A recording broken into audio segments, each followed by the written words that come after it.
Bravo! You use the Quicksilver card from Capital One with no annual fee and unlimited 1.5% cash back on every purchase every way. That makes you the hero of every purchase. What's in your wallet?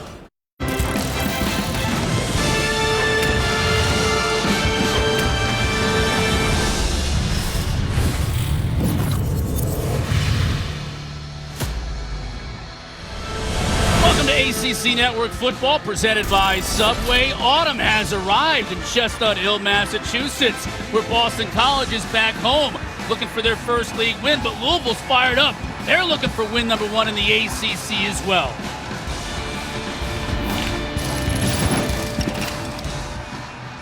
Alongside Mark Kurtzlick, I'm Chris Cotter. And Mark, you talk about a pivotal game. I know it's an overused cliche. We're 1 month into the year, but this really is a pivotal game for these two teams. Yeah, this Saturday marks the start of ACC play for a lot of teams, but not for these two teams. They've already had 2 opportunities and 2 losses, so you don't want to go into ACC play 0-3. So this is huge for both these teams. Boston College, get back on track. Louisville, build off of what you did towards the end of that game, the good from that Florida State. Yeah, right. Louisville's 1-2 out of 3, and they're playing really good football right now. And a big reason is, of course, Malik Cunningham. We followed his career from his freshman year, the beginning of the ACC network. He's really developed into a quarterback, hasn't he? Yeah, he has. You know, there's really 3 things that these quarterbacks need, especially in college football, right? It's passing, obviously, running, and leadership. I think the passing game for him was something that he had to develop. Wasn't as good as it naturally. He has stood in the pocket. He's delivered the ball to his receivers better this year and last. Running the ball, he's phenomenal, but he's running with confidence and not turning the ball over. And you know, we think back to 2019 or 2020, there were times where he'd break off 35-yard runs and then put the ball on the ground. And then the last part, leadership. He's been able to play in a way that he comes to the sidelines, whether it's a good drive or a bad drive, and players can look at him with confidence. That's huge for him. For Boston College, they'll turn to a third-year starter, Phil Dracovic at quarterback. It's been a little bit of a struggle for him and this entire offense for BC this year, and a big reason for that is just a lot of tumultuous play up front. For more on that, let's send it down to Larisha Harris on the field. Yeah, Chris, the offensive line has been a tender spot for the Eagles this season, and they continue to take hits as it pertains to injuries. Today, they'll be without left guard Finn Durstein, so Jackson Ness will get his first career start. Right tackle Kevin Klein is out for the season due to a knee injury. Ozzie Trapillo, left tackle, returns but will be limited. So remember, they were already without all ACC guard Christian Mahogany, and head coach Jeff Hafley said it's been frustrating. And it's been really hard to build some chemistry with these guys up front because they've had a different set on that front line each week. Yeah, Mark, you think about what Louisville does best. They're top 20 in the country in sacks per game. Boston College, bottom 20 in terms of sacks allowed, so it's not a good formula for BC. No, and Louisville, they're led by Yaya Diaby. He, 6'4", 270-pound senior. He's kind of honed his body and lost some weight. He's able to play more snaps, and those more snaps have led to more sacks. I mean, he's on the field rushing the passer one-on-one. He's hard to stop, and stop them they must for Boston College because Phil Dracovic, he's spent more time on the ground than he has spent time in the end zone. So he's got to be able to stay up, got to get good blocking from the offensive line, and Phil has got to get the ball out of his hands faster. The Eagles won the toss, and they defer to the second half, so we'll get a chance to see this Louisville offense and Malik Cunningham first.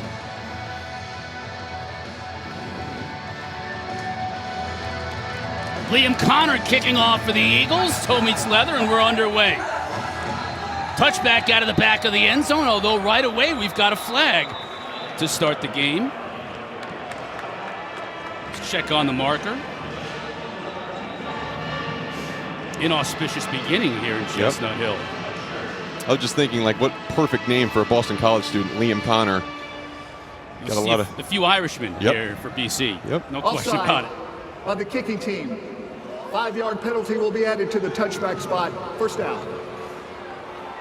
They'll add 5 yards onto it, according to Riley Johnson, our referee. Boston College offsides on the kickoff. Need to clean that up. But here's Malik Cunningham. Really on the cusp of breaking some of or all of Lamar Jackson's records. And passing records, a little bit out there because you got guys like Chris Redmond who put up huge numbers over the years at Louisville. But anytime you're close to Lamar Jackson in terms of records, you've had a pretty good career. Yeah, I'd say so. Tyon Evans running the football, got some room and bangs his way to about 11 yards and a first down. Yeah, you're talking about pretty good career. I mean, when you look at what he's done in terms of total yards produced, total touchdowns produced, like there's few guys in college football history that have even done what he's done. Nonetheless, like Louisville football history, but college football history, and he is electric when he has the ball in his hands. Design run on the outside. Can he make a player miss? He does. Beautiful move, and another first down for the Cardinals.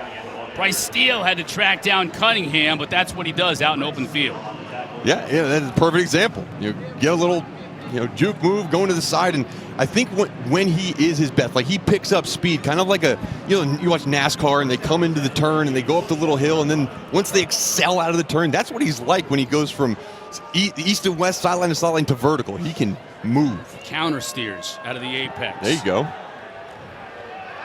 Pass out to Amari Huggins-Bruce, who lost his footing. We have had some rain here today, and unfortunately for Larisha down on the sideline, we think that's going to continue throughout the rest of the afternoon, which might make this track here at Chestnut Hill and Alumni Stadium a little bit slippery. Here you see Amari Huggins-Bruce numbers.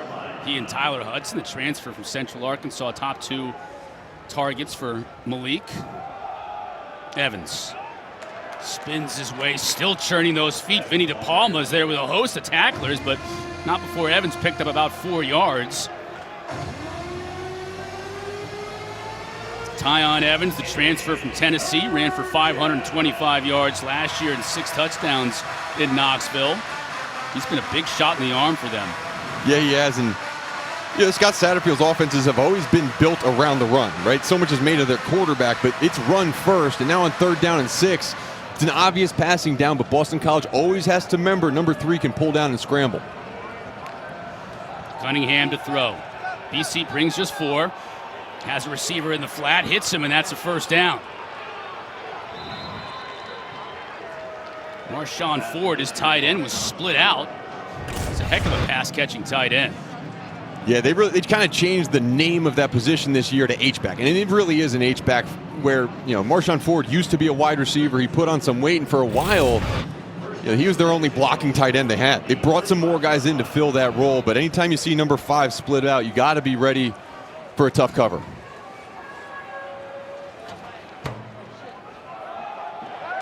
Nice job defensively to cut down Jawar Jordan in the backfield for a loss. Yeah, you get Cam Horsley getting into the backfield really quickly, and Boston College defensively, their defensive line, I think, is much improved from last year. They lost Sheeta Salah, who might have been one of their top pass rush guys, but when you watch their past few weeks playing, even in the Florida State game where they got trounced, their defensive line really did hold their own. That was a good job making a play in the backfield. A pistol look here. Cunningham with the fake, looking downfield over the middle, has a receiver wide open and connects. Close to the yard marker to gain was Tyler Hudson. Looks like he'll be a little bit shy, maybe a yard or so shy. It'll bring up 3rd down and 1. And that's what we talk about, the development of Malik Cunningham, right? He understands now that a lot of teams are going to have to play zone against him. If you play man, you got your back turned to the quarterback, he can run. Good job finding that zone. Evans squirts his way through for the first down. Bryce Steele had to make the tackle. This is a really good first drive for Louisville to start the game, mixing in the run and the pass, now 9 plays.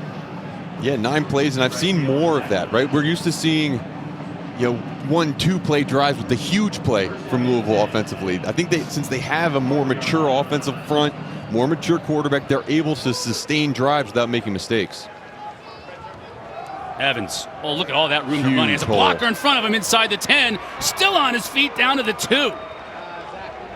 He'll mark him just outside the 1-yard line. 19 yards on that carry. Massive hole to run through for Evans. Yeah, and Tyon Evans, really good addition to this Louisville backfield. Transferred in from Tennessee. And you see, he's the patient runner. Some of these other guys, they're just going to fly full speed once they get the ball. He's more patient. Good job finding the gaps. This time he loses his footing as he tried to cut back. Dropped short of the goal line, 2nd down and goal. This offensive line, we talked about Boston College's offensive line at the start, Mark. This line had 4 returning starters from last year, a combined 123 career starts. They're experienced. Yeah. They're experienced, and they also have a preseason first-team All-American in left tackle Caleb Chandler, who He's the anchor of this line. He's dominant. Evans still churning his feet right on the goal line, and they'll mark him just shy. We do have a marker down on the far side. But BC bowing up a little bit defensively here on this goal line stand. Let's check the mark. Offside.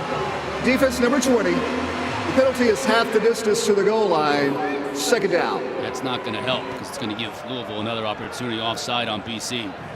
I think that Dominic Ezraku, the defensive end, you got to look over, make sure you're not crossing the neutral zone when you're lining up, giving another chance to Louisville. And Boston College had two short yardage stops versus Florida State last week. Love to get Malik Cunningham out of the pocket on this play. They'll run him on the draw to the goal line, and he's denied. Stout defense from Boston College, and that was Jaden Woodby who led the way from his safety position, getting downhill, and Boston College bowing up on the defensive front. You want to see Malik Cunningham get that run-pass option outside the pocket. See if they sprint him out to the right. Where's Huggins-Bruce in the slot? Third down and goal. Fake to Evans. Cunningham will walk in. Cards on the board here first. Well, there you go, unbalanced line to the right side. And instead of rolling him out right behind his blockers, little naked action. Used his speed, good job. Good sustained drive by Louisville. And good execution down on the goal line. 45th rushing touchdown of Malik Cunningham's. Already brilliant career in Louisville. That continues. James Turner with the point after try. No problem. Opening drive of the game for the Cards. 12 plays, 70 yards. BC bowed up a bit on the goal line, but just too much number 3. Louisville up top early.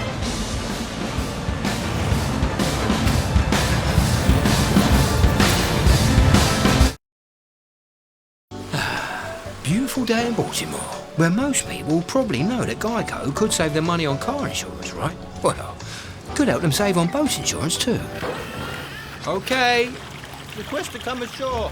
Geico. So? The new iPhone 14 Pro. It's amazing. Yep, the camera's incredible. And you'll get our best deal. Nice, but everyone should get it. Everyone can get it. Every new customer. And every existing customer. Every iPhone. Every iPhone. Every iPhone. Every iPhone. Okay, my work here is done. Everyone gets the best deal on every iPhone. Best one yet. Everyone gets AT&T's best deals on every iPhone. Get the new iPhone 14 Pro on us. Are you coming for my job?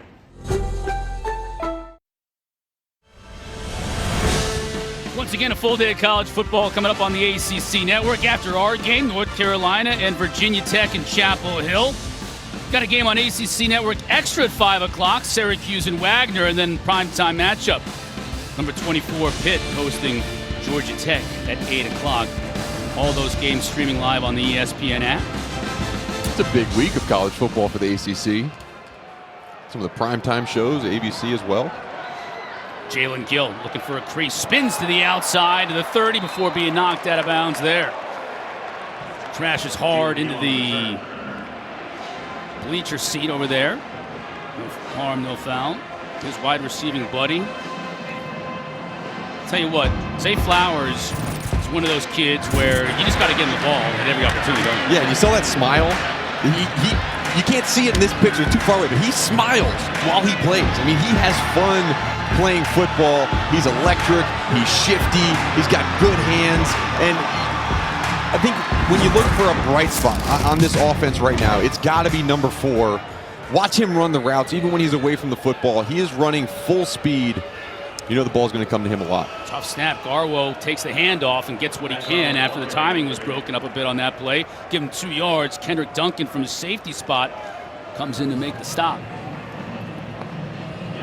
In the offensive line for BC, and we've talked about their youth, and you want to see progression from game to game. And I think last game against Florida State, although the score got out of control, the offensive line, they knew who to have. There was no one running free. Now we talked to the coaches, they said, look, now it's not only do we know it, let's put our fundamentals to work and move people off the ball. Dracovic to throw after play action, going deep for Gill, and he has him out there at the 30, inside the 20. Boston College now set up in the red zone. And how about that, right? You get time to hit a wide receiver running 30 yards downfield. I mean, we haven't seen a lot. Look at that protection. That's a perfect pocket. And you get your wide receiver, Jalen Gill, who's the number 2 guy, the ball downfield. Dracovic rolling out. Oh, has a receiver open, ball up in the air, and it's intercepted. Intercepted by Monty Montgomery, who falls down at the 10, and that's going to be a pick for Phil Dracovic, but not his fault. That ball bounced right off his receiver's shoulder pad. Rolling on the field, an interception, Louisville ball, first down. Absolutely not Phil's fault. Gosh, man, follow up that big pass with another. This is a great play. It's going to walk into the end zone. No! Interception, Louisville ball. Tough 7.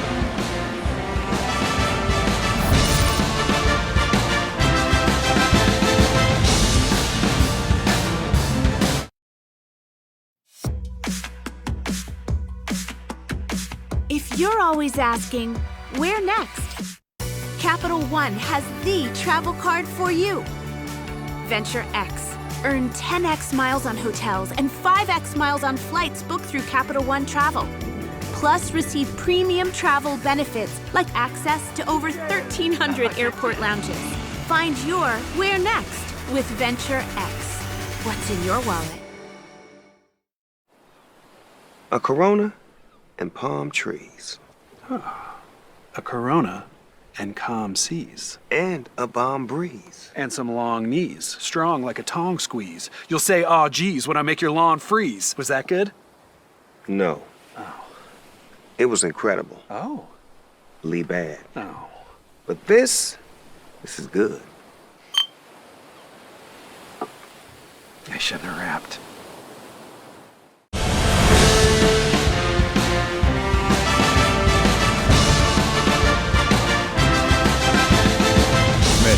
Your pick of 12 irresistible subs.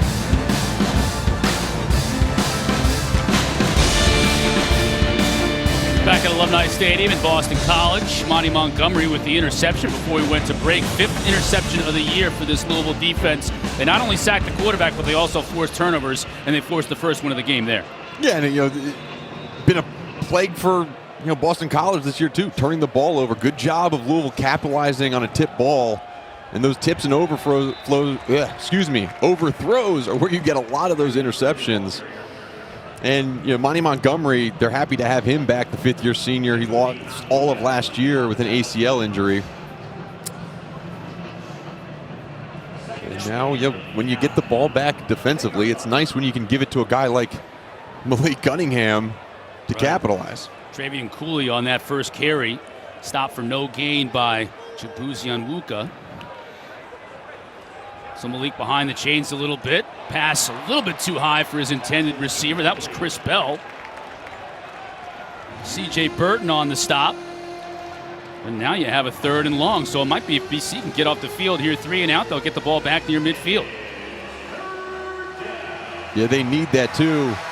This Boston College defense, too many times have they given up long drives and then a turnover by the offense and right back on the field.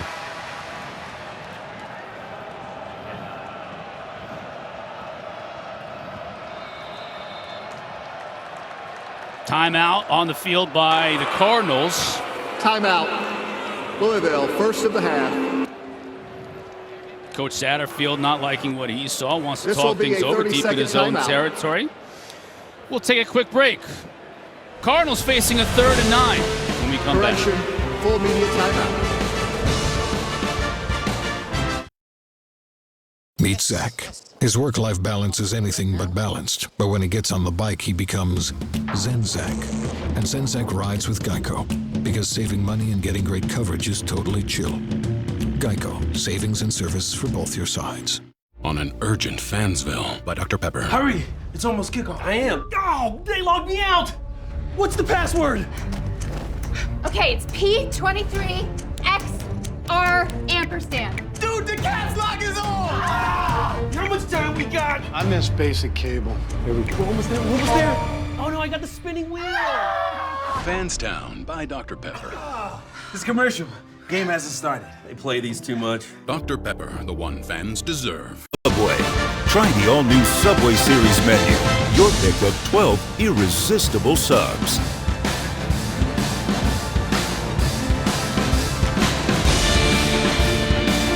Just about midway through this first quarter. Big 3rd down and 9 for Louisville, deep in their own territory after a BC interception. Thrown. Can the defense get off the field? Yes, they can. They swarm Malik and drop him inside the 10. Ty Clemens leading the charge along with Cam Arnold. Boston College said, look, we're just going to go man-to-man, zero coverage and bring everyone else. And it's just a really good job of collapsing the pocket. He even kept it running back in the block, but just too many guys up front. And good job by Boston College. Good job by Tem Lukaboo, just kind of throwing it all out there. Look, we're just going to send everybody. And the play was made. At this point, you might as well. Now, Mark Bassett, who's a heck of a punter, 9th in the country, coming in terms of per punt average, letting one go from his own end zone. And Zay Flowers won't be able to catch this one to return it. It takes a Cardinal bounce. Dropped at the 49, and Boston College offense back on the field after a 44-yard kick. With the offense a little bit of a reprieve, Mark. Throwing the pick deep into Louisville territory, but they get the ball back in Cardinal territory for their second drive of the day. Yeah, that was a mature series by Boston College defense. You give up a long touchdown drive, then all of a sudden you're back on the field in a sudden change situation, and you force a 3-and-out, giving your ball back to your team into the opposing team's territory. I mean, that's a huge sequence for that defense. Garwo in the backfield with Dracovic. Now Dracovic directing him back to the left side. Cardinals showing a little bit of pressure. Get it out to Garwo. He's got blockers in front of him. Inside the 40, inside the 30. Stiff arms the defender and dropped at the 22.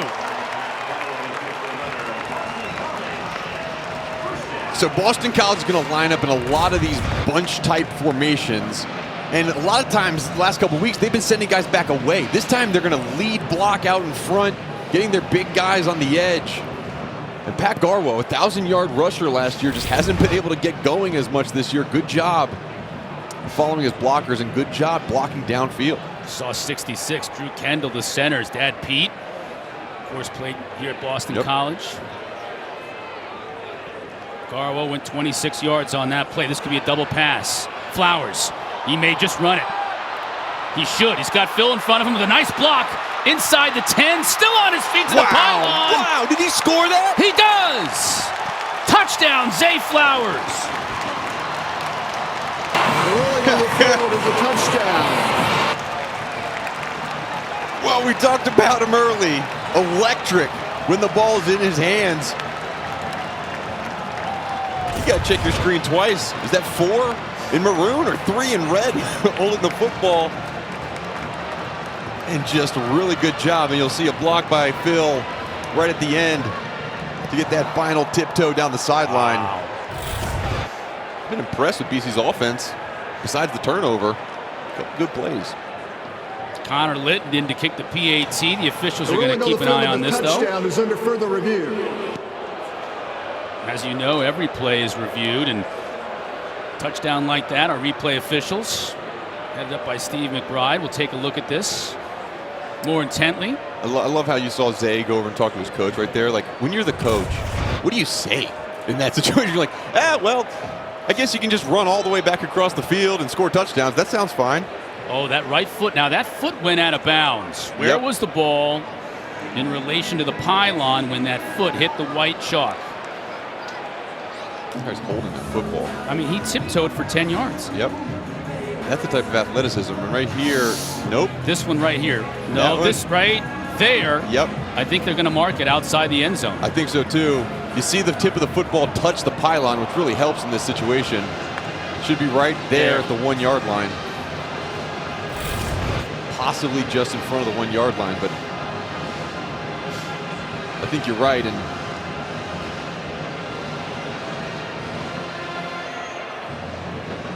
our referee, Riley Johnson, conversation with our replay staff up here in the After booth. further review, the runner was out of bounds at the 1 yard line. The ball will be placed at the 1, first and goal.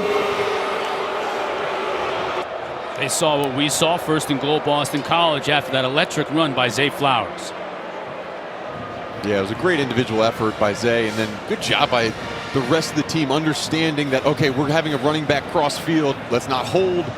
Phil got out in front to block. Phil's 6'5", 215. He's a big dude.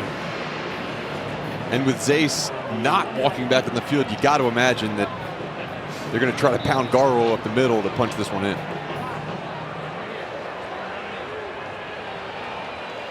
Kovic under center. Bond in motion near side. Here's Garwo. And stopped. Just right into a pile of humanity. Nowhere to go. No. And I think even lost yardage as well. And good job up front by Louisville. Kind of an undersized, they've always been an undersized 3-4 in terms of the guys up in the middle. But they do get low and good shooting the gaps.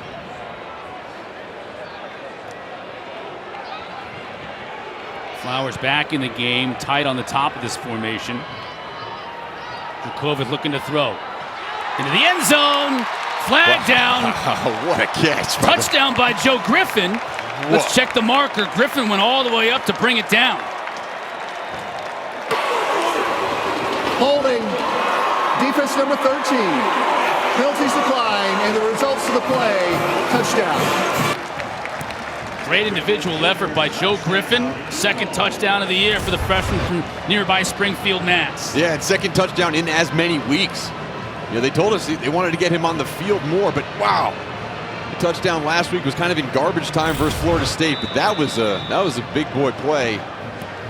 And how much can this offense benefit from having a 6'4", 200-pound receiver making some plays on the outside, freeing up some room for Zay Flowers. Good job capitalizing down the red zone. Connor Litton with the PAT. We're all knotted up at 7 at the 4:34 mark of this first quarter. Super fans will ring the bell here in Chestnut Hill, and that drive, certainly the big play was made by number 4, Zay Flowers, to get him down into scoring position. Finished up by Joe Griffin. And you see, look at that, you know, Dominic Ezeraku, defensive end, coming over and saying good job. Anytime freshmen, you know, make a big play, I think it's really invigorating for an entire sideline. You know, that's got to make Jeff Hafley happy as well. Well, they've only had they had the one scoring drive here that we just saw, but offensively, they've moved the ball down the field now in their first 2 drives for a team that was at times, for most of the game last week, just hapless offensively. Oh, yeah. I mean, you just watching the game last week, you're almost expecting it to be a 3 and out.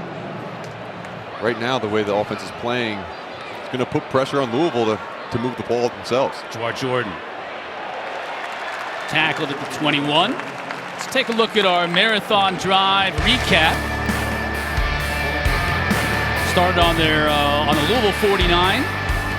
Yeah, great field position because of that stop by the defense, and they got that quick toss outside to Pat Garwell, got the running game going, and then this was just, you know, it was supposed to be a double pass, which Zay Flowers just does his own thing, gets down to the 1 yard line, and then they threw it up for big number 2, and he lost him. Good catch. Going against the best cover corner on this Louisville team too, and Keitrell Clark.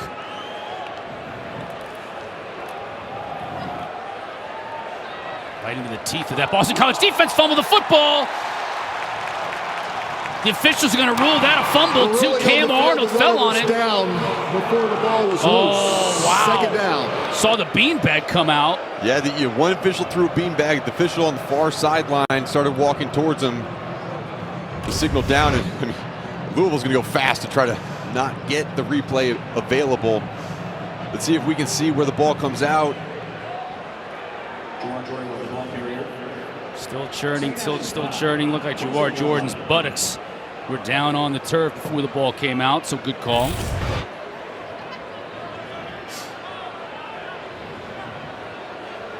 2nd down and 5. Malik to throw. Over the middle. Quickly finds his receiver. That's Braden Smith. And that'll be enough to move the chains. And here Louisville really wants to go quickly. Especially when you get a 1st down on a short play. Nice job sidestepping the defender. That's Jordan. Only able to pick up 3 yards, though, as big old number 93, Chibuzi Onwuka, was there to make the stop. And, I mentioned some of the running backs for Louisville are going to get the football and be already moving at full speed. Draw Jordan is one of those guys. I mean, if he is going to run straight downhill at a high tempo, good job by Chibuzi to bring him down. Pressure on Malik. He's chased out of the pocket. And he'll do well just to get back to the line of scrimmage. Marcus Valdez, one of the team captains on this BC team, forced him out. The interesting thing about Malik is, he's made so much of his yardage in those scramble situations over the years. In 2019, he was number 2 in the nation in scramble yards. And then last year, he was also up there in the top 5. This year, not so much, only about 100 scramble yards. BC trying to bring a little bit of pressure. Receiver fell down, and it falls incomplete. C.J. Burton on the coverage. Jalen Carter out in the pattern. And it's another nice defensive stand by Boston College.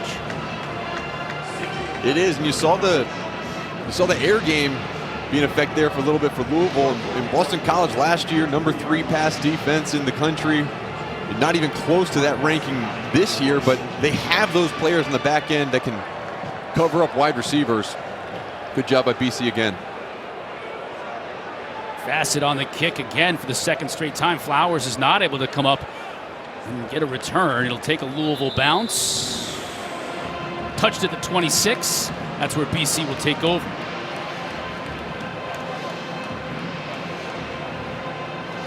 Coach Hafley in his 3rd year at Boston College, Mark. You think about it, 1st year, COVID year, as difficult as that was. Bowl eligible, but opted not to go. Last year they were going to a bowl game and it got canceled. Yeah. So for him, he hasn't really had that end of the year reward for a good season. Hoping that it was going to be this year, especially when you have upperclassmen like Djokovic and Flowers and Garwo. Just hasn't worked out that way so far. Now he's going to run with it. Spins and stays on his feet and pays the price. Got hammered from behind after a 4-yard pickup. Ashton Gelati was there to introduce himself to Phil Djokovic. Ashton Gelati looks like he might be banged up. Injury timeout. He is 2nd on this team in sacks, the sophomore defensive end from Boca Raton, Florida. They really like how he can rush the passer, progressed in his 2nd year, but you mentioned kind of the lack of bowl games, and for coaches and for teams, it's not necessarily the experience of the bowl game that is really beneficial. It's the extra practices that you have during that month period where otherwise you don't have them. So, I think last year, even though the game was canceled, they didn't get to play in it, they did get some of those practices in. So, the hope is that helps, but you still have your starters there. And now those 5 starters in the offensive front are gone, and it was really just let's reload during spring. One of those starters that they expected to come back and anchor this offensive line was Christian Mahogany, who tore an ACL before the season began. Garwo just got stood up. Good tackle. Keetrell Clark coming in from his cornerback spot, making the tackle. Good tackle. 5'10", 177-pound cornerback making a physical tackle on a big back. So going to bring up 3rd down and about 5. Alex Broom, the true freshman, is in at running back right now. They like getting him the ball out of the backfield as well. So let's see if he releases as Louisville shows pressure with 5 up on the line of scrimmage. And they're blitzing off the top too. Cards bring pressure. Not picked up, and Djokovic gets dropped and fumbles the football. Monty Montgomery with the sack and the caused fumble. Was it recovered by the Cards? It was. I think it was. The ruling on the field is a fumble recovered by Louisville. 1st down. and that's it, right? That's the issue. It's not a good job of getting the set by Jack Conley. Kind of opens the door and lets the defender in, and Monty Montgomery does it's a good job of not hitting the quarterback in the head. The ball comes out, and it's those plays like that how Louisville over the years have been good defensively. Also the ways that Boston College this season have really, inflicted mistakes on themselves. Turnovers are playing a role already in this game. You think about the last 2 games, Louisville with 7 turnovers combined in the last 2 games. It's really hurt them in this series. Look at Evans running inside the 10 down to the 6, just powering his way 1st and goal for the Cardinals. But those turnovers have always killed Louisville. And in this game, this is a really costly turnover that Louisville was able to pick up, and now they're in business in the red zone. Yeah, look at Brian Hudson, right? Again, this is what you see from an experienced offensive line that have guys who really know how to play football too. Every single time you get one of these Louisville running backs trying to break a tackle, there's an offensive lineman giving him an extra boost from behind. Great job. Evans again, this time trying to spin out of trouble in the backfield. Can't do it. Cam Horsley was there among a number of other BC Eagles. Yeah, again, that's 2 times Cam Horsley has gotten in the backfield. That might be the last play of the first quarter. Looks like it will be, as Coach Satterfield content to talk things over with his 2nd and goal coming up on the other side. Both the Eagles and Cardinals looking for their first ACC win of the year. Battling it out here in Chestnut Hill. Even at 7 here early. Malik with a touchdown. Turnovers costing BC early.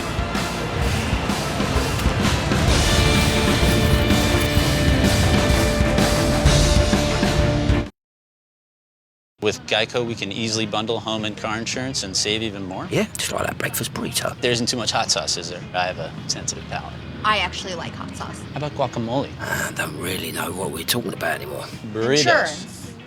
Geico. On an urgent Fansville. Hurry! It's almost kickoff. I am. Oh, they logged me out! What's the password? Okay, it's P23XR ampersand. I miss basic cable. Dr. Pepper, the one fans deserve. Interesting play call, right? You're going to run really the quarterback keeper. I think it was just a fake zone. Quarterback keeper the whole way from the 15-yard line. And obviously Malik can do some things, but I think it more so shows kind of maybe the lack of depth at wide receiver and maybe the lack of understanding of some of the plays that you can call in those situations. Whistle and a flag before the field goal try.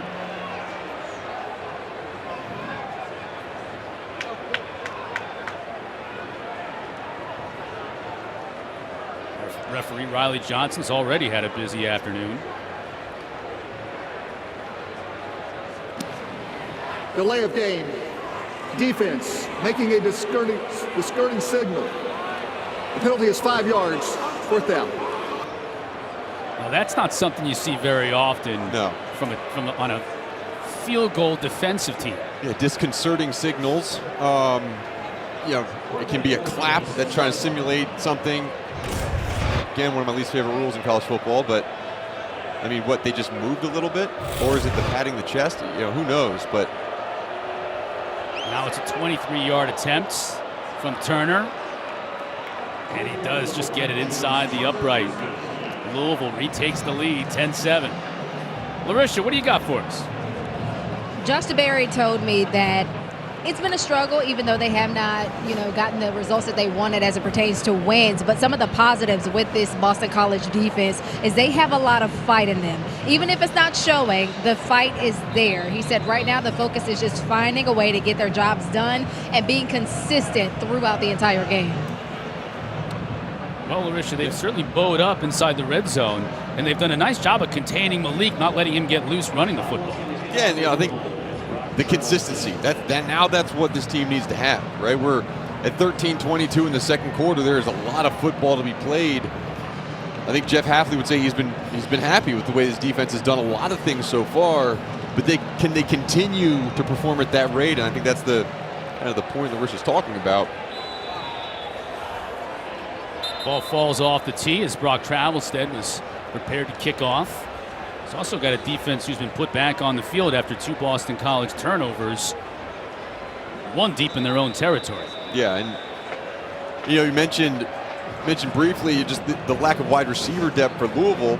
Only 8 scholarship receivers, and then D. Wiggins got hurt and he's out for the year. But when you look at Boston College defensively, right, the D-backs, they got very few defensive backs, so that's going to be a matchup to watch. How consistent can both teams be on the perimeter as we go forward?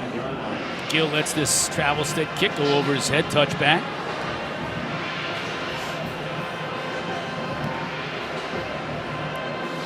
Man, what a year.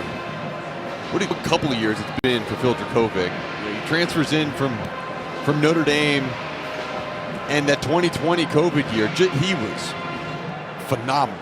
He was on fire. And then last year gets hurt in the second game of the year, comes back towards the end of the season, didn't have the production he wanted. Obviously, the beginning of this year just hasn't turned out the way he wants it either.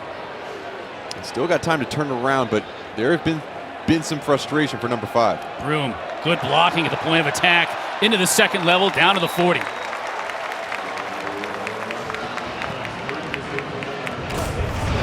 There were no numbers on these jerseys. It'd be tough to tell these running backs apart. They're all about 5'8", 180, Bowling 200 balls. pounds, bowling balls, but they got a little extra. You see Broom, he's got a little bit of that speed to get towards that outside. Good running, good blocking, good holes up front. Also a nice little patience there from a true freshman. Agreed.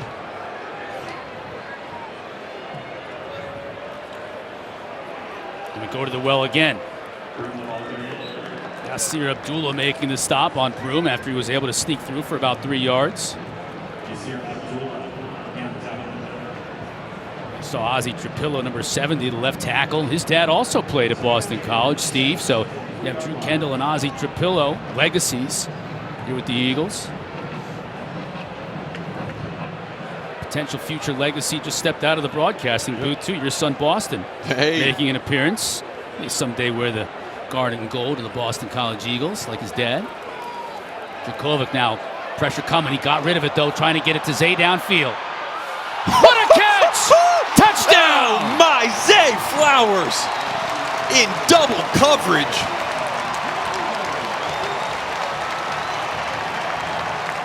Just threw the ball up to Zay, and what an adjustment. That'll get these guys fired up. And that's a confident throw. This ball is thrown right now. And it's thrown then, and wants that's really good coverage, but that's what's going to allow Zay to play on Sundays. It's not only the speed, but it's the ability to catch the ball when there's defenders around him. Big play. Litton makes good on the try. Eagles back on top. We told you in the open, keep an eye on number 4. What an unbelievable catch. Stoking the Eagles to the lead.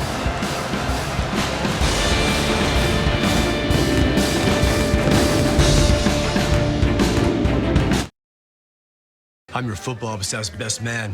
When all eyes are on you, my eyes are glued to the game. And if you didn't bundle your home and auto insurance, well, all of this could be tough to tackle. So get Allstate. Yo, my name is Luis, and the little thing I love about the Chick-fil-A Grilled Spicy Deluxe is the different flavors that are hitting your mouth at every millisecond. You get the explosion and the zestiness of the chicken, then that spice just kicks in, and if you add that cilantro lime, perfection. Hi, this is Becky, and a little thing I love about the Chick-fil-A Grilled Spicy Deluxe is that marinade. They make sure that it is on the entire piece of chicken and not just on top. The pepper, whatever else is secret in their marinade, it's amazing. All right, it's 6:30 Eastern time, the ACC Huddle Crew. They're going to be back with highlights and complete breakdowns of all the afternoon games. Going to get you ready for Georgia Tech and Pitt at 8 o'clock. Then after that game, a full post-game show to wrap up the night. It's all coming up here on the ACC Network and on the ESPN app. Liam Connor to kick off for Boston College. Jawar Jordan is going to get another opportunity here from his own 6. Near side, blockers in front, 30 to the 40. Before finally being forced out by the kicker, Liam Connor at the 44. Good field position for Malik in this offense. Larissa, what's going on? We just saw Phil Dracovic connect with Zay Flowers, and even on the sideline, those two did the same thing. He came over to his receivers and just said, hey, this is what we've been waiting for. This is what we can do. Phil even told me this week, we have the ability. We know we can get it done. We just have to put it together. And he, again, commended his guys and said, hey, we're putting it together. Let's continue. Yeah, Louisville known for their big explosive plays, Mark, as you mentioned earlier, but it's been BC, especially in the passing game. 57-yarder to Flowers there for the score, and earlier a 50-yarder to Gill that got him in position. Let's see how Malik responds. Pump fake. Tries to get it back to his receiver, and a good job defensively that time by Elijah Jones, preventing Hudson from making the catch. It happened right in front of Hafley, right? And Hafley, a defensive DB coach, says that's the way, young man. React back. Good job in the scramble drill, finding your receiver.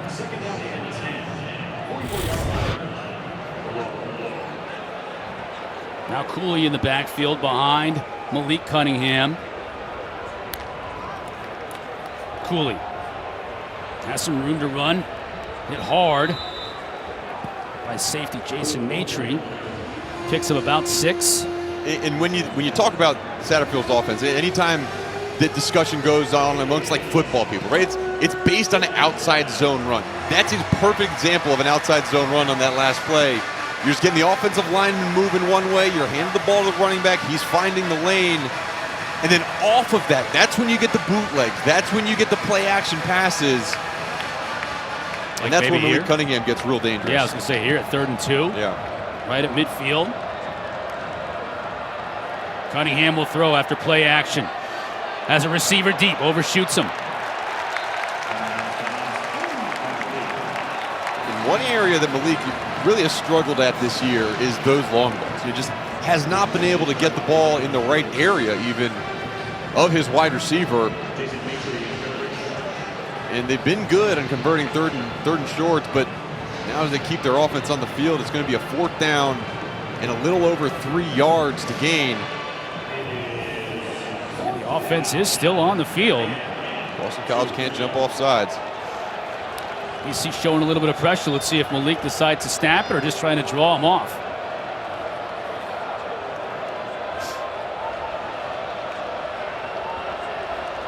They're going to go for it. Malik will carry it himself and tripped up shy of the yard to gain as Zaraku was there to make the stop, and this defense is rightfully so fired up.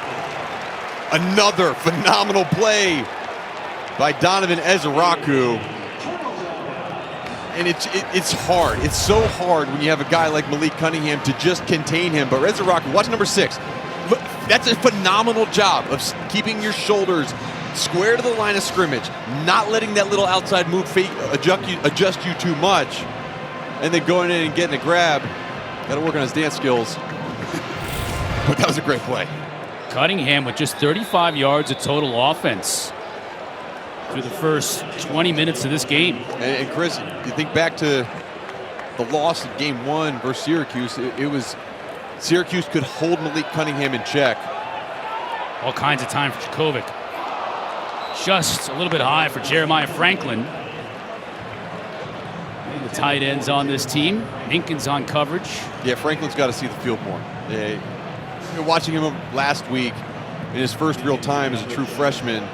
He's 6'4", 220 pounds, but he's got some speed and he can really clear out. Boston College is going to run a bunch of these combo routes where they're getting wide receivers tight together, and too often, the guys who run in the quick games, Zay Flowers type, they're not able to get their routes going because the tight ends aren't clearing out fast enough.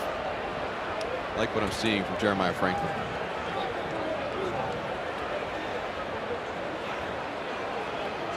Pressure coming. That time they got to Dracovic. Momo Sanogu got there, and that's an interesting story. Number 1 in white. Transfer from Ole Miss. Started playing football for the Rebels in 2017, and because of COVID, he still has this year of eligibility left. Yeah, and he comes in, and as a first-year player, as a grad transfer, he had the most votes for a team captain from not only the defense, but also the offensive side. I mean, when you talk to the players around him, like, how did this happen? he had so much respect and he did things the right way humbly when he got here that, you know, he earned that captainship and he's been playing well for this team. 3rd down and forever, and Takis is injured on the play, and that is not a good sign. George Takis made the catch, got to midfield shy of the injury timeout. Yard to gain, but he's hurt. That's too bad. Takis was he was a good addition. Again, another transfer in from Notre Dame. He's made some big plays in the receiving game for them. We'll take a quick break. Update you on Takis' condition when we come back.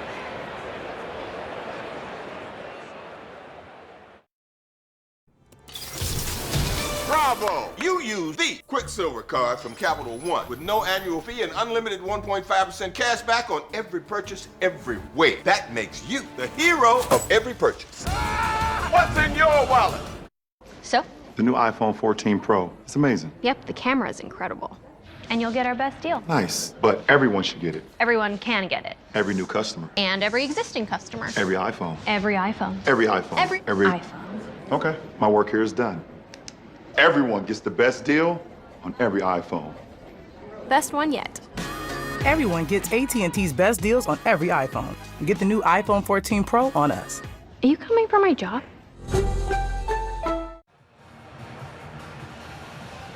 Second leading receiver on this BC team, Notre Dame transfer George Takis, the tight end, injured on this play, Mark. Yeah, and it just looks like either that left ankle got caught up underneath him, or could be that left knee. He's in obvious pain as he limps off the field. Good stop by Louisville defense.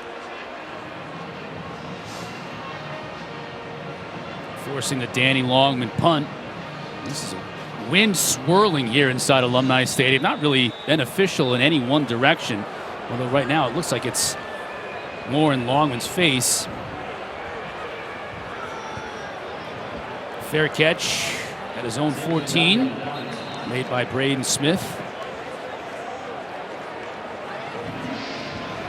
It's Louisville offense on their opening drive, Mark. 12 plays, 70 yards. They had the score since.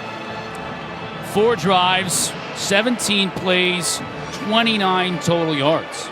Yeah, and it's been stagnant. You know, that first drive, again, long sustained drive, and when you're trying to have those long sustained drives, negative plays really hurt you, and they've had those negative runs or quarterback sacks or just even incompletions on first down. And Cunningham, that first drive, 3 for 3, 22 yards. Since just 1 for 5, 7 yards, and he hasn't been able to get it going running the ball either. There's a nice completion, easy to the outside. Finds Tyler Hudson. And that will give him a pickup of about maybe 3 yards on first down. Yeah, one of the things at Boston College defensively that they did, and Tem Lukabu was adamant about doing this as he got here. They wanted to build speed at the second level, meaning the linebacker position. So you're going to see number 5, Cam Arnold, who was a safety, and Bryce Steele, who was recruited as a safety, both at linebacker. And that speed is necessary when you're playing against these teams in the ACC. They're going to spread you out and get you, how fast can you get to cover a wide receiver on a bubble screen? Or a 240-pound H-back who runs really well like Marshawn Ford. Yeah. Third down, though, and another opportunity for BC for a 3-and-out. Louisville 0 for their last 4 attempts to convert on third down.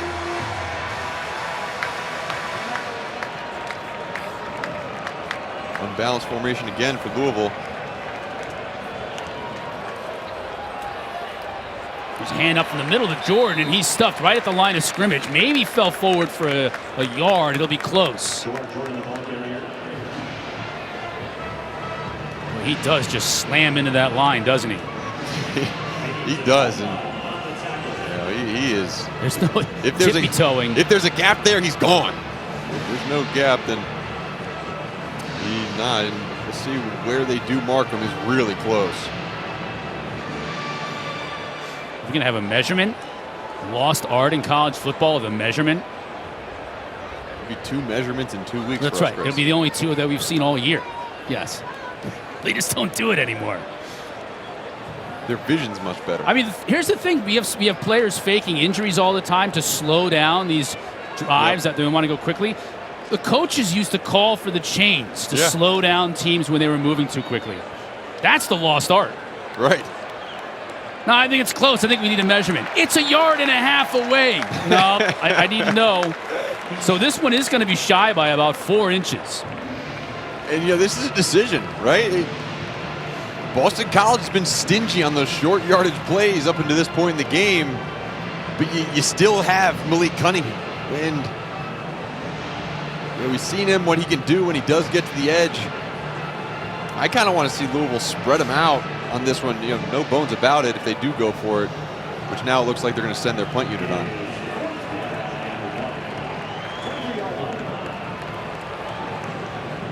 Mark Fast hit the Aussie back to punt for Louisville. And you see Boston College defensive line all signaling each other, listen, don't jump off sides.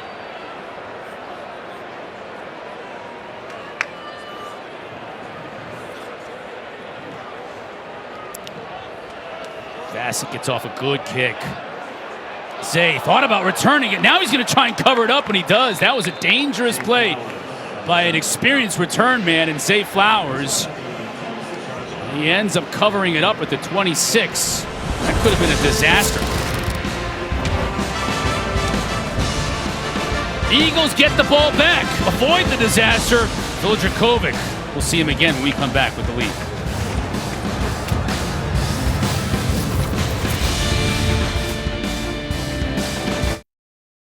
My mom's getting old. I want to get old, so I can get in writing who inherits the family business and who doesn't. Old National, where relationships and results matter. Get old. You're never too old to get old. So? The new iPhone 14 Pro. It's amazing. Yep, the camera's incredible. And you'll get our best deal. Nice. But everyone should get it. Everyone can get it. Every new customer. And every existing customer. Every iPhone. Every iPhone. Every iPhone. Every iPhone. Okay, my work here is done.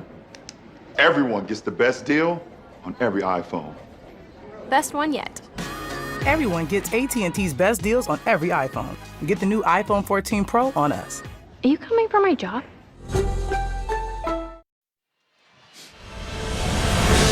Looks like Mark's freshman dorm back in the day. I'm surprised that building wasn't condemned immediately thereafter. All right, coming up at 3:30, Virginia Tech is in Chapel Hill. They'll take on UNC. Wagner and Syracuse on ACC Network. Extra at 5. Then our primetime matchup, Pitt and Georgia Tech at 8. Underway here. Broom, check it. That's Garwo to the 46. Another explosive play. Almost all the explosive plays today have been on BC's side. Yeah, especially aside from that first drive, and got a good run by Tyon Evans, but just a really good job. You see number 17, that's Franklin, that freshman tight end that we were talking about earlier.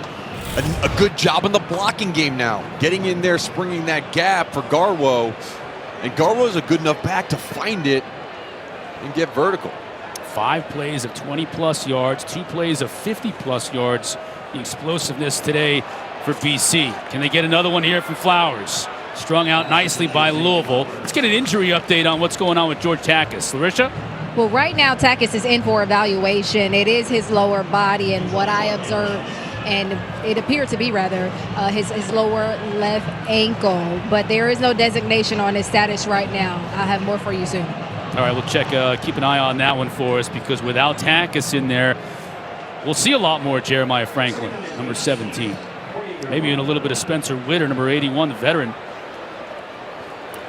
Dracovic to throw. Has time. Has plenty of time. Now he doesn't. And he got rid of it. He threw it behind him. It's going to be a fumble. Garwo's going to have to track it down and not fall on it. What? Still loose inside the 20. Monty Montgomery forced the fumble again. That would be his second forced fumble of the day, and it's Louisville football. Rolling on the field. It was a backwards pass recovered by Louisville. First down. Right ball. Some of these things, like, what are you doing? Like, what is happening right now? Good job by Monty Montgomery staying away from the head of the quarterback, getting in there, and wow. That is a terrible decision from Filjakovic to try and make something happen at that moment. Yaya Diaby was the player who fell on the ball. Backwards. and recovered by Louisville. First down. That is an obvious backwards pass. That is a lateral, and there you see on the bottom 3 turnovers against BC in this first half alone, Mark, and they've been tremendously costly. Right, and you think about the way they've been playing, right? Both defensively and offensively. Aside from those, it's been good. And you think about last week, they got in a 24-0 hole before you could even blink against Florida State with a kickoff return for a touchdown, interception thrown on the second pass of the game. Smith from Malik. This could be a face mask added onto the back end of it. DeBerry looked like he may have gotten a hold of Braden Smith's mask. I think he realizes he's guilty.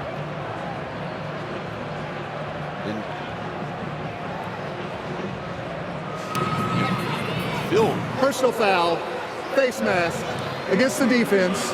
Penalty is half the distance to the goal line. Automatic first down.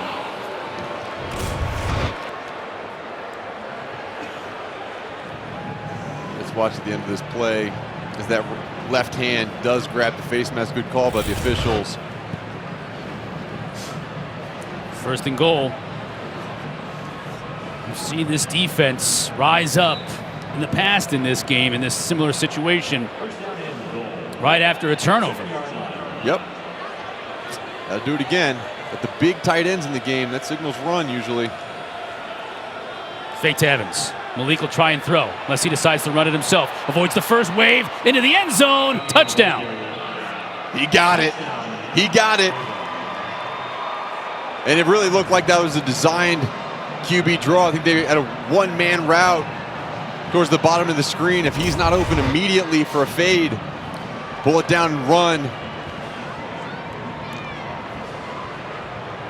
Really a broken play. And Malik Cunningham sometimes is at his best when the play does get broken.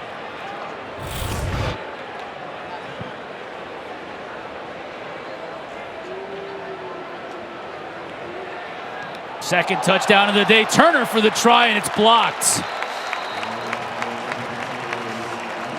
Man, BC got close in the last extra point, the last field goal, excuse me, with the block. Louisville will have to settle for 6 off the turnover, but they retake the lead by 2.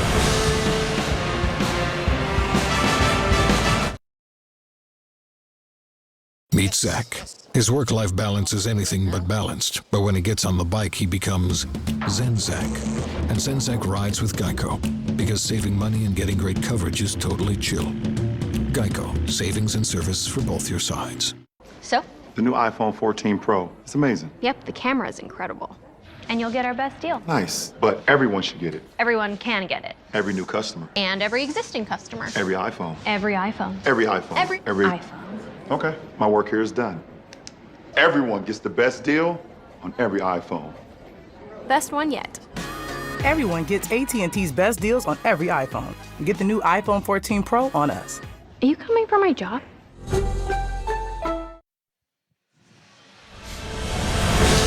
Cards back on top. Now for today's Aflac Trivia question. Last week, Malik Cunningham, he became the 8th quarterback in NCAA history to pass for more than 8,000 yards and rush for more than 3,000 yards in a career. Who was the last quarterback to do this? I know some that have, but I don't think they're the last ones to have done it. Yeah. Brad Smith at Mizzou. I mean, it could have been Lamar. I don't think he had played long enough or enough games. Cody Fajardo, I know at Nevada, I think did. I think JT Barrett? Colin Kaepernick probably For did. sure did. I think Colin Kaepernick is the all-time leader in total offense in NCAA history. We're going to reveal the answer quickly. We're not giving you any time to think about it. We got to move on.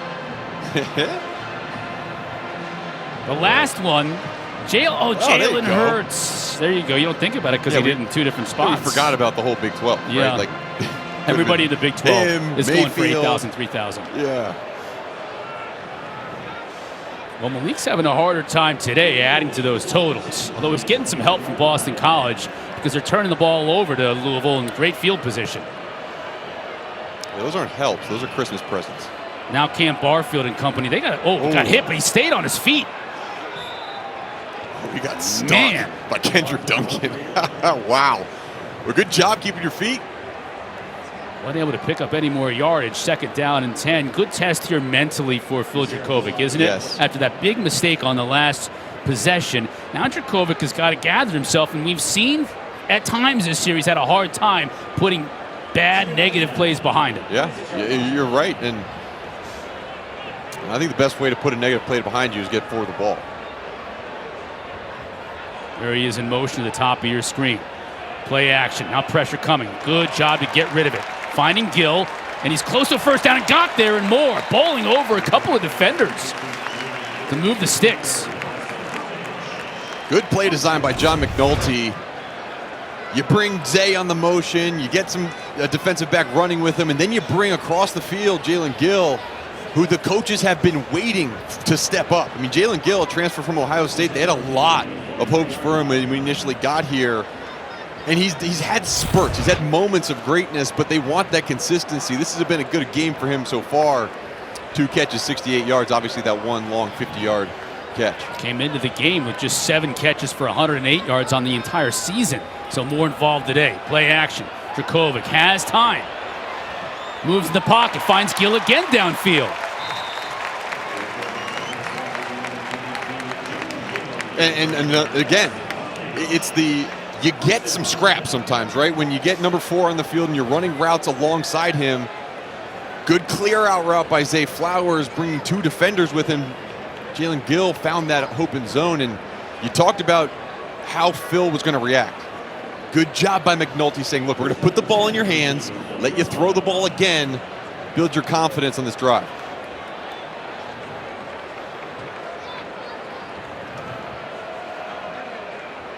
Broom maybe got back to the line of scrimmage, didn't get much more after that.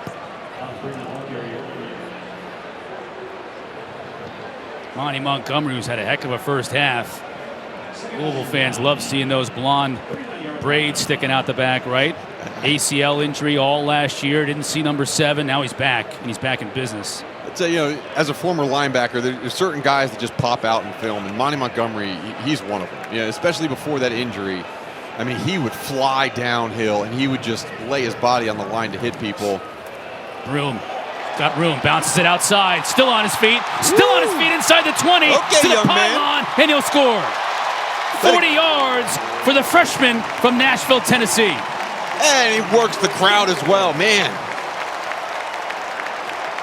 When you think about Boston College over the past 10 years, it's been built around good blocking and then explosive running backs. Fantastic block, another great block by Jeremiah Franklin. And it's hard to tackle a guy who's that low to the ground and that solid. Another good run by this Boston College backfield. First career rushing touchdown for Alex Broom here at BC. Had a receiving touchdown earlier in the year. What an answer.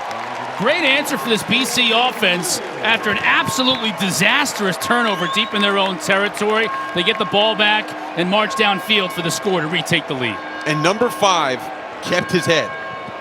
The coaches allowed the ball to be back in his hands, not letting the pass turnover mess with your brain or even the pass turnovers from the last couple weeks. And then that was a great move capped off by a run from a blossoming young running back out of Nashville, Tennessee.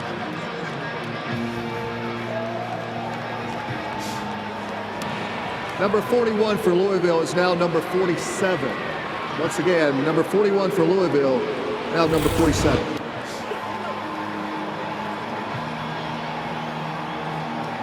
Jeff Hafley's got to be, he's got to be pleased, right? And I think that one of the things that he was telling us in our meetings this week is that our guys are working, right? They're working and they're still enjoying playing football, even though sometimes the scores have not been even near their favor.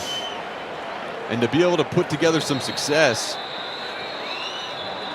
a signal for a fair catch and try to advance the football. But when you talk about, sustaining that success and having things come together, I think that's a great job by that offense. Auto Owners Insurance halftime report coming up. JC and the crew going to react to what has been a very entertaining first half here at Alumni Stadium. They'll preview Florida State and Wake Forest. There was a fair catch signal given. By rule, the ball is dead once it's possessed by the receiving team.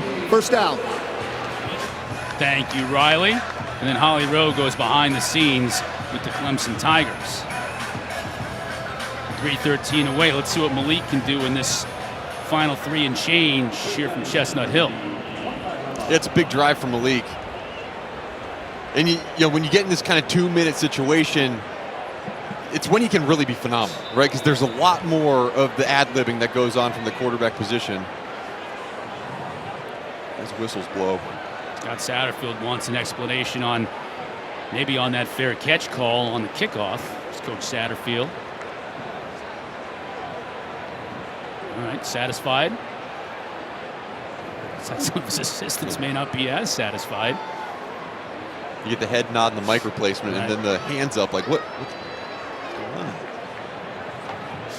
But when you think about 2-minute drills, you're going to get the ball in your quarterback's hands, and he's going to be able to throw the ball at times. You know, you might start with a run or a screen pass, but that's when Malik is special, right? As the play extends, as his wide receivers break off their routes when they're covered and can find those open windows, that's when Malik can really make his money. That is what Coach Satterfield is talking to the officials about, but I'm not sure what could be done about it. It was called a fair catch on the field. It's not like it could be reviewed. It's not like the player who made the fair catch was able to score and they could overturn it. Maurice Turner was the young man who called for the fair catch. I almost kind of feel like what's done is done. Yep.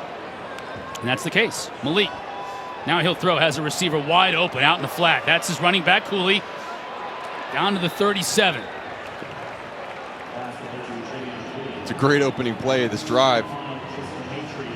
Little play action boot, again, off that stretch, outside zone action. You get a running back coming out, matched up with a linebacker, and found by Cunningham.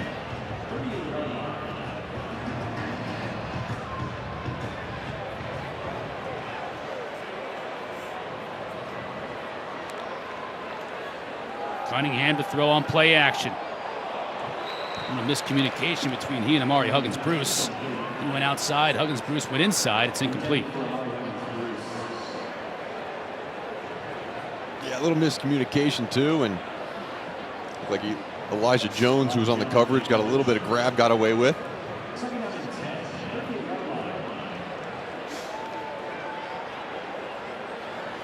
Three receivers to the top. Tyler Hudson down low. Kind of quiet today. High throw. Smith can't come down with it. And he'll bring up 3rd down and 10. Josh DeBerry on coverage. BC might get the ball back with 2 minutes and change to go. And Louisville's getting what they want. They're getting man-to-man on the perimeter. And you see the windows that are available for Malik Cunningham to throw the ball. He just has not been accurate on 3rd down. Man-to-man again. For their last 5 on 3rd down. Cunningham with pressure up the middle. Trying to get it to Hudson. A little contact downfield. Now the flag comes in. Elijah Jones on coverage. Going up against Hudson, the #1 receiver on this Louisville team. He's going to be guilty of the infraction. Pass interference, defense, number 20. 15-yard penalty, automatic 1st down. Yeah, and this was the reason it was called a pass interference was because the receiver kind of ran the wrong route, a little stutter instead of just a go route. And with that little stutter, Elijah Jones stopped his feet and grabbed on. Good call. And now new life for the Cardinals inside BC territory.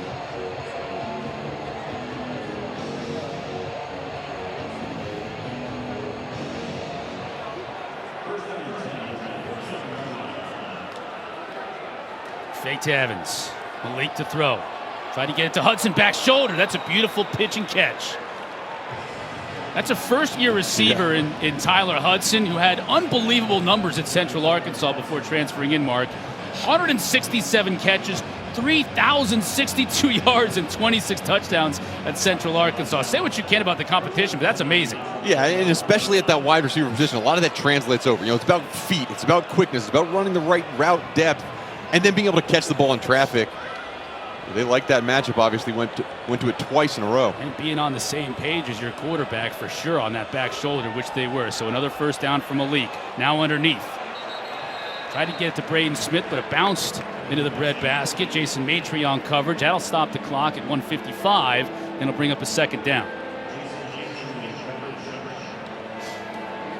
Boston College brought a little bit of heat on that last play, and that's one that Malik Cunningham, again, he can make that pass. He's got to get the ball up. Malik will run it. Evans with a block. Look at those legs. It's inside the 10 now. Powers his way right down to the 2. He has that extra gear. He waits for the hole to open, even 20 yards downfield, Mark, and then he hits that 6th gear. Yeah, and he moves at a different pace than everybody else. And he's not going against slow people, but he eliminates angles almost instantly. And that's what speed does, is you think you got a good angle, and it just gets eliminated. Good job by DeBerry after missing the tackle, retracing, and finally bringing down Malik short. But just a phenomenal run. 1st and goal. Give to Evans. Met at the line of scrimmage. He also powers his way toward that line. I think he's going to be short.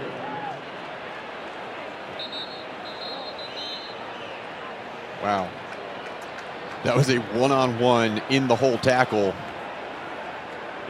for Boston College, and just a good job of stopping the momentum of Evans. That's Vinny DePalma in there. Vinny DePalma, he's the kind of like that old school run-stopping backer. Boston College, first of the half. Please reset the game clock to 1:13. Let's put 1:13 back on the play clock. Thank you. Hafley wants the timeout. He wants to get the ball back, potentially with a little bit of time on the clock, if they can once again hold Louisville out of the end zone. Today's game refresh is brought to you by Subway. Wild first half here, Mark. Yeah, and this is just, kind of as bad as it gets in terms of decision making and play. And the question is, all right, after Malik then scores from an 18 yards out, BC answers, and they did it through the air and on the ground. And then Louisville gets the ball back, and right away they march down the field, behind a phenomenal play by Malik Cunningham and Tyler Hudson, big catch on the outside. And we've seen this before. We've seen Louisville down at the 1-yard line and be held out. This time we're at the 1-inch line. See if they can capitalize before the half. 9th play of this drive for Coach Satterfield and company. And his new offensive coordinator, there you see him in the middle with the hat. It's Lance Taylor. Came here after a few years as the running backs coach at Notre Dame. 3rd offensive coordinator in as many years for Louisville, although Satterfield calls the plays. And he's going to call this play right here, 2nd and goal.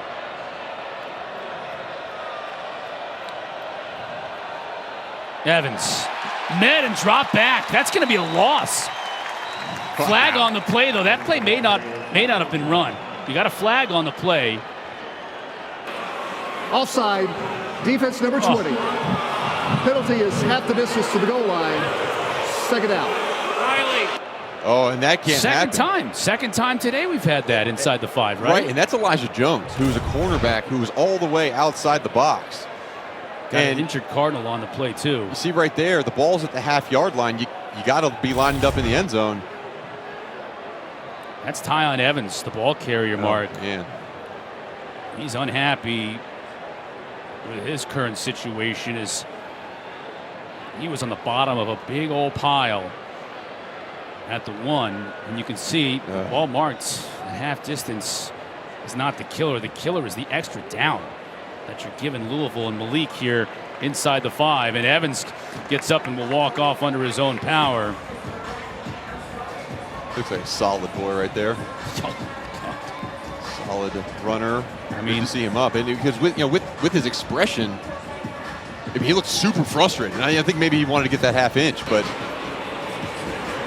Louisville has chosen to wind the clock once the ball is ready for play. However, Boston College has chosen to use their 2nd charge timeout to prevent that. So Boston College has charged their 2nd timeout, 30 seconds. Well, there you go. Right. And that's a Boston College move signaling that, hey, we have some big plays. Like, you know, we're having these big plays, so if we do get the ball back with about a minute left to go, we have an opportunity to get in the end zone. And, you know, that was a really good stop by Boston College defensively, but again, another unforced error by Boston College, lining up in the neutral zone for the second time. There you see this entire defense now rallying around Coach Hafley, Tem Lukabu, the defensive coordinator, right here at about the 5-yard line. How to eliminate these mistakes. Yeah. I mean, you're giving Malik Cunningham extra downs. You are. And there's Tem Lukabu. And you can't do that, right? But I think that the importance of this for Boston College defensively, too, like nothing pulls a team and makes the defense more excited than getting a goal line stop. It's going to be hard to do with number 3, and they got the big back, Trevion Cooley, in the game.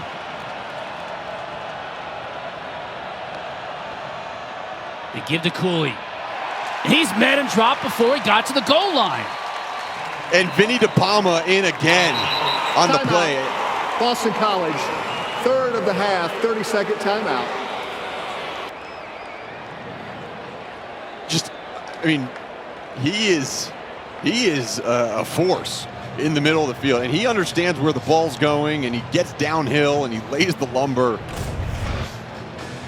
Let's take a look at this sequence. And this is the first one.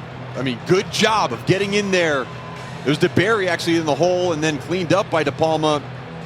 That time, a good job. That was the offsides. And then there's DePalma again with Chibuzi Onwuka creating another stop. Do they have one more in them? Or 2. Correct, because you got to think that Coach Satterfield and, you know, Lance Taylor might just say, we can't get a yard, we don't deserve to win this game, and they may go for it on 4th down. My guess is they probably would. I would. First, BC's got to get a stop on 3rd down. Cooley back in the game. And with those 2 wide receivers to the quarterback right, it signifies potential rollout. Oh, motion out of it. Huggins Bruce. Malik will carry it himself, and he just has a knack for finding the end zone. 3rd rushing touchdown of the day. Great call by Scott Satterfield. You're going directly at BC's defense wasn't working. So that play, it spread the defense. He gave action to the left, then quick look back to the right, and then it's okay, there's no one in the middle of the field. And Malik Cunningham, a phenomenal job of extending the play and getting in the end zone.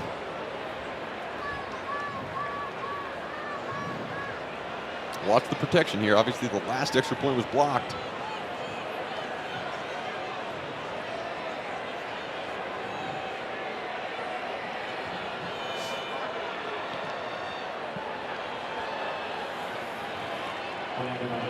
Turner true on this try. Ooh, but there's an injury. Injured Cardinals. It's like Luke Handra, backup left guard, on this field goal unit, walking off under his own power. What a back and forth first half this has been. Yeah. And the turnovers have really been a difference in this game. 3 turnovers from Boston College and 0 turnovers from Louisville. Right. It's kind of equalized the play because it hasn't looked equal at all times. Historically in this series, at least the last couple of years, it's been Louisville turning the ball over but having big explosive plays. Yes. They've split the last 2 years.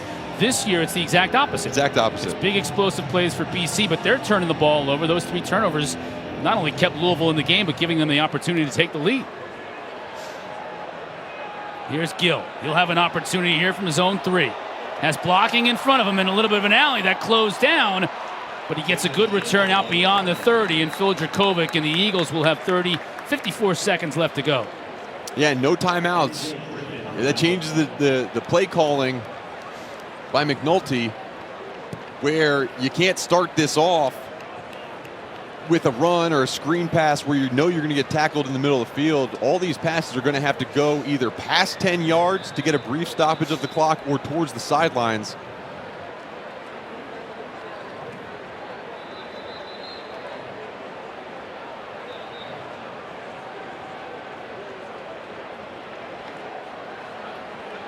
See Dracovic today, 7 for 9 passing, 2 touchdowns, an interception.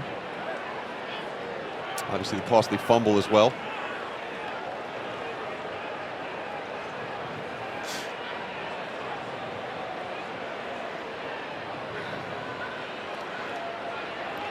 Dracovic can run it. Oh, this time he throws it. And Broom has a lot of room. Still on his feet inside the 30. Out of bounds at the 22. And, you know, obviously well past the line of scrimmage, but that was a backwards throw, it looks like. Maybe. It may not be. We do have a marker on the field. In the near side, no marker. On the far side, there was.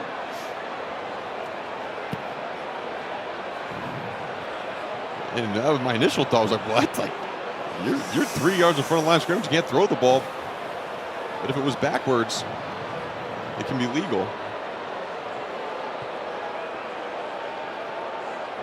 The effort was there, and the end result was there. Pass by the offense, the quarterback. 5-yard penalty from the spot of the foul. First down. But also a very dangerous play. Yeah. Let's watch. All right, the 31-yard line is where the line of scrimmage is, and he's well past it. And that's a down foul. It'll be second down after the 5-yard penalty. Yeah. And it's a good call. And that's kind of how I think everybody was watching it, like, what is going on? But I think there's a balance in Phil's brain right now between, hey, I want to play more creative. I want to, not just sit in the pocket, but you can't force those situations, obviously. So Xavier Coleman getting his first run at tailback for BC. He'll get the carry. Tackled from behind by Momo. Good play.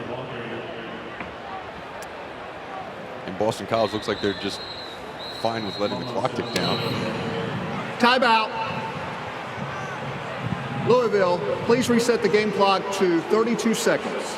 Let's put 32 seconds back on the game clock. Thank you. Louisville not as content. Timeout by Scott Satterfield. I guess after that last play and after a couple of these plays he's seen Phil Dracovic try and execute today, maybe he feels like anything can happen in the final 32 seconds of this first half. I mean, that is the case. I mean, just, I'm almost holding your breath every time Phil gets the ball because you don't know. What's going to happen? Not necessarily in a excited way, almost like a whoa.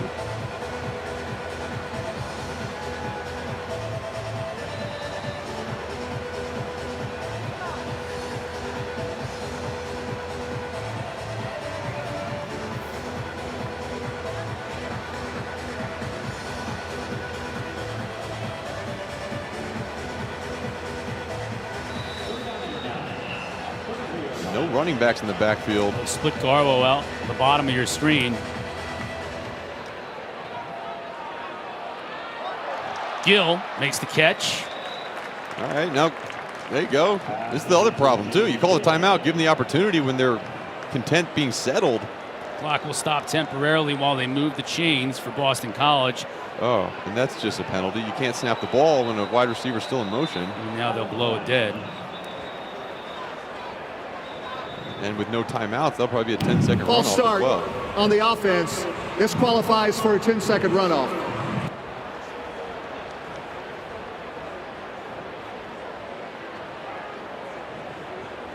Which will put the clock where? Yeah, I think 8. Yep. It'll be the 8-second mark. And I mean, I don't know. Like at this point, take a knee. See, now the officials are going to talk about where the clock should be.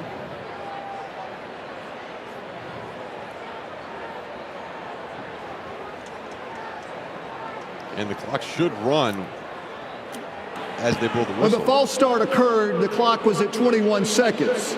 They've chosen to remove 10 seconds from the game clock, so we'll take the game clock from 21 seconds down to 11, and the clock will start on my whistle. There you go. Challenging first half.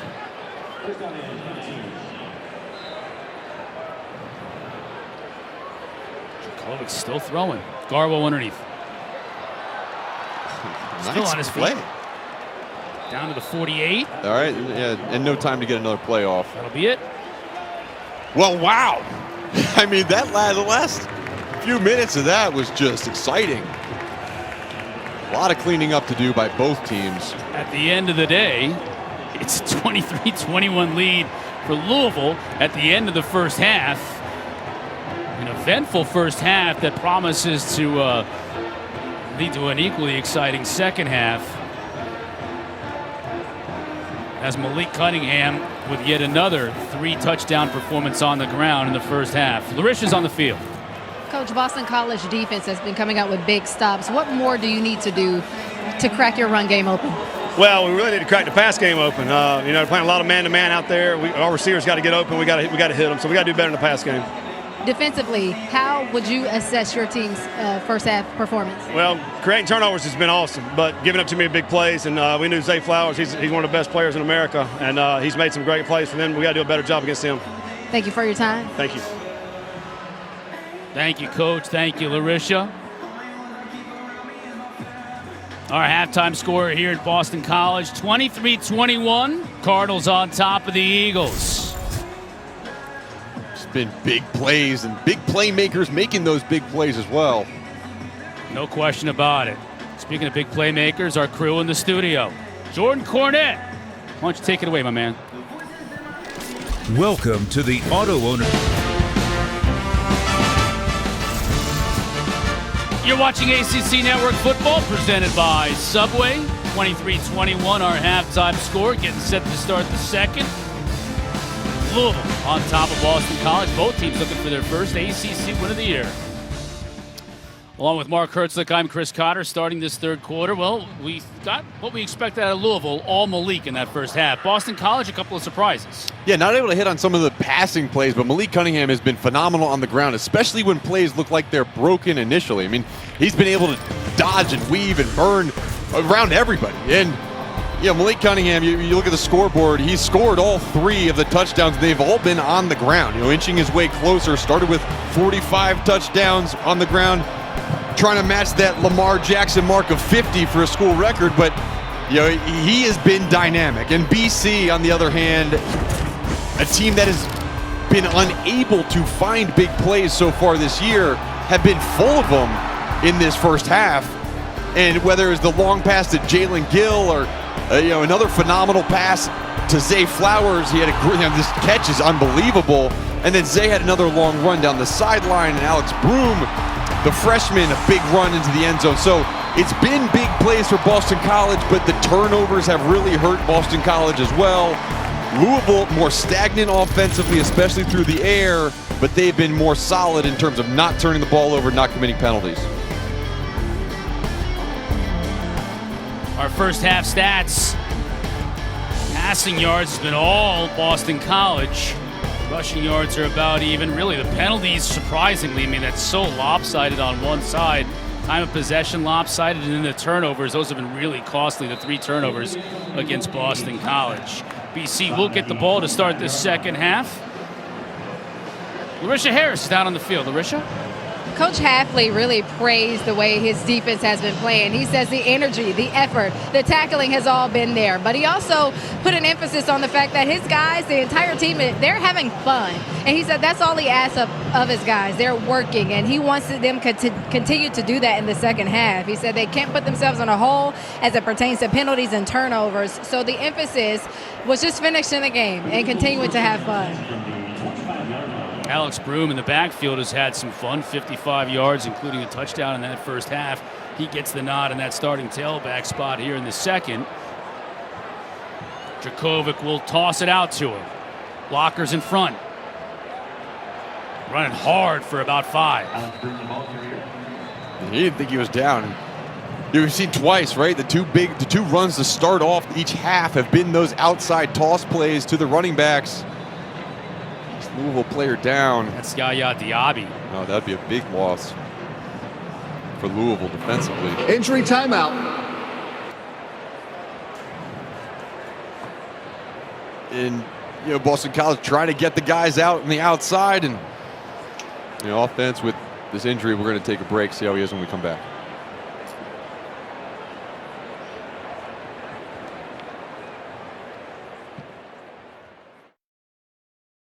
With Geico, we can easily bundle home and car insurance and save even more. Yeah, just like that breakfast burrito. There isn't too much hot sauce, is there? I have a sensitive palate. I actually like hot sauce. How about guacamole? I don't really know what we're talking about anymore. Burritos. Insurance. Geico. So? The new iPhone 14 Pro. It's amazing. Yep, the camera is incredible. And you'll get our best deal. Nice. But everyone should get it. Everyone can get it. Every new customer. And every existing customer. Every iPhone. Every iPhone. Every iPhone. Every iPhone. Okay, my work here is done. Everyone gets the best deal on every iPhone. Best one yet. Everyone gets AT&T's best deals on every iPhone. Get the new iPhone 14 Pro on us. Are you coming for my job?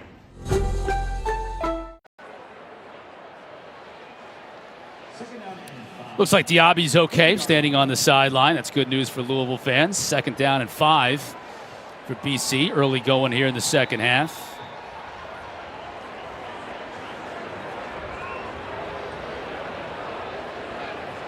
Once again, they give the Broom flags down. They'll blow this one dead. This has been a choppy game. We have not been able to get any flow today at all.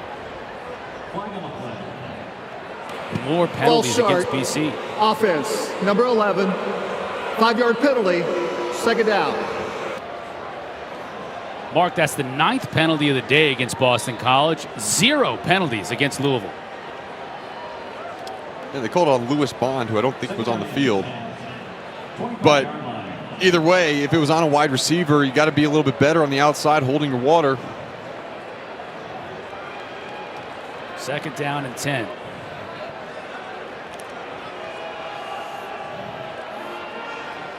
That time, Monty Montgomery leading the pack of Cardinals, preventing Broom from even getting back to the line of scrimmage. Yeah, nice job by that front. I mean, it just, again, Monty Montgomery, we called his name a bunch, and in the 3-4, you have to have an active middle linebacker.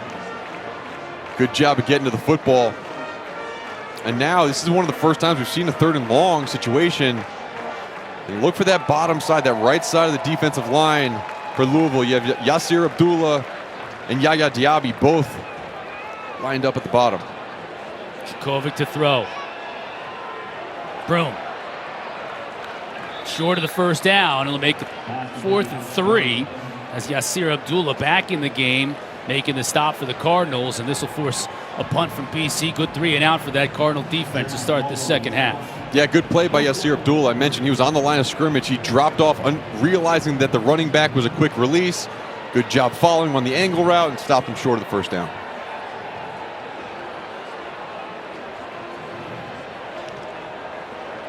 Longman, end over end kick, fair catch at his own 27.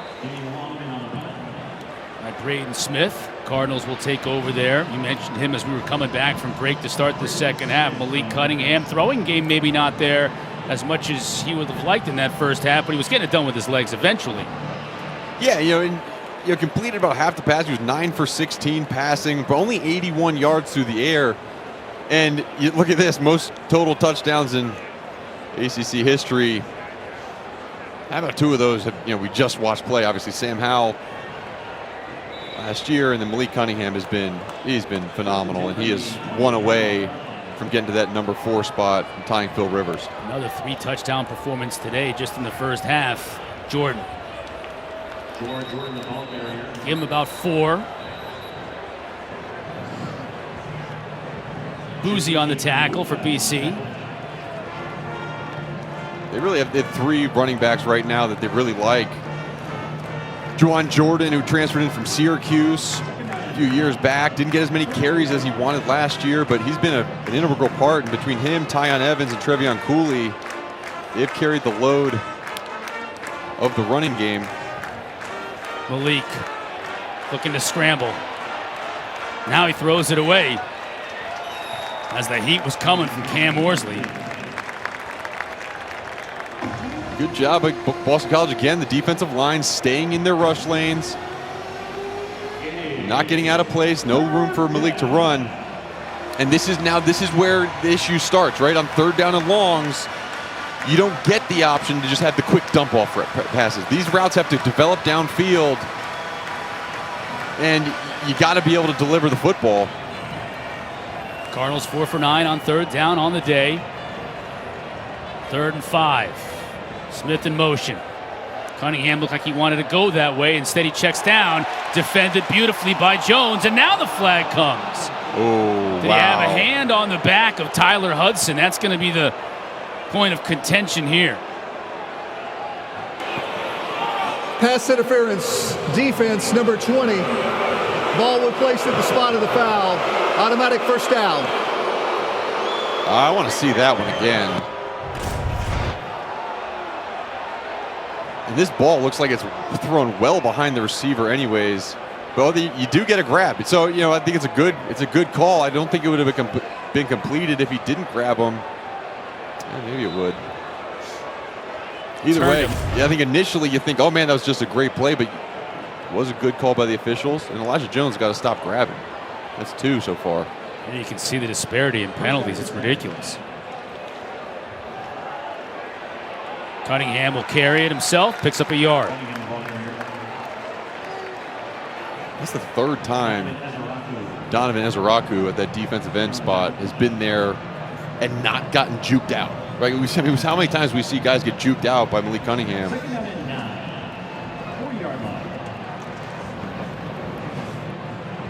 There you see Ezeraku and Horsley coming out. Big old Chris Banks is in there, number 13. The Eagles bring 5 underneath. Cunningham finds his H-back Marshawn Ford. Minimal gain before Vinny De Palma is there to make the stop. Good job by Cunningham. Coming down to his check down, finding his tight end over the middle, not settling to just throw the ball away.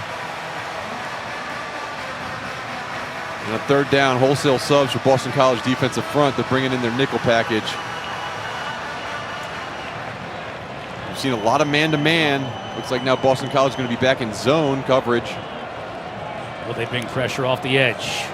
Bring just 4, and it's picked up. So Cunningham has all kinds of time. He'll look to run it himself and slides before he got to the first down marker, and another flag comes.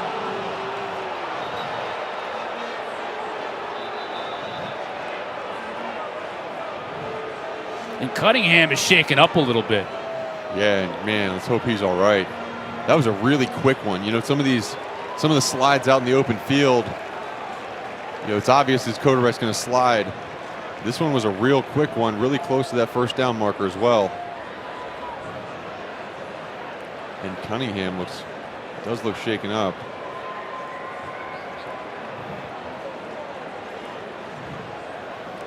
We'll take a quick break, and obviously we'll check in on Malik Cunningham when we come back.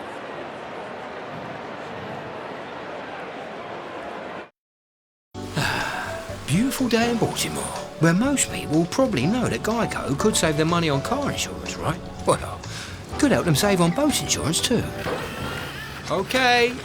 Request to come ashore. Geico. The redesigned Corona Slim can, named after yours truly. Slim is one of my old nicknames. You better ask somebody. Might as well call them Snoop cans. You like that? Take a look at this play, Mark. Yeah, and this is it's a real quick play. Again, middle of the field, and yes, the quarterback slides, but let's watch it in full speed too, because part of this is that there's got to be a time element, and slow-mo, it looks more drastic than the full speed. And I've seen this called, and I've watched the referee videos every week, and I've seen this called different ways. Thing to remember, there's a redefinition of what the crown of the helmet is too on a defenseless player, but also just any player in general. It's a 6-inch halo from the top of the helmet down, It didn't look like it was with the crown. After further review, the targeting foul, number 8, personal foul targeting, is confirmed. 15-yard penalty, automatic first down. Number 8 is disqualified for the remainder of the game. After everything was over, there was unsportsmanlike charge to Boston College bench. 15 yards will be added after that administration. First down, Louisville. The net effect is Jalen Blackwell has been ejected for targeting. Yes. 15-yard penalty, and then a 15-yard penalty after that. 30 penalty yards on that play. Wow. On third down. And it feels like when something's going wrong for Boston College, it's just like when things are going wrong, let's make them worse. Right. On a rainy day here in Chestnut Hill, when it rains, it pours. Yeah, exactly. On Boston College today. And we didn't really get to see what exactly happened on the sideline, but there's been a big emphasis while play is happening that the coaches cannot be on the field. And the officials have been told, let's crack down on it this year. And I don't know whether Hafley got too far on the field or what it was, but also, Malik Cunningham has to sit out a play, assuming that he's all right. He's going to get his head checked out. Obviously, I guess the number one thing is making sure he's okay. And he comes back in. Brock Domon came in for one play. Malik now back in the game after Jawar Jordan's carried for about a yard on first down. And it's also interesting that he's back in so quickly after everything we've saw with Tua Tagovailoa this past weekend, and the head injuries. You got, if a player is unable to get up easily and then is back on the field, let's hope he stays safe. The staff in Louisville must have felt confident that he was not concussed. Back in the game, handing off to Jordan, and BC's defense once again does a nice job on the stop. Now we get a flag on the play right at the end in the Boston College secondary.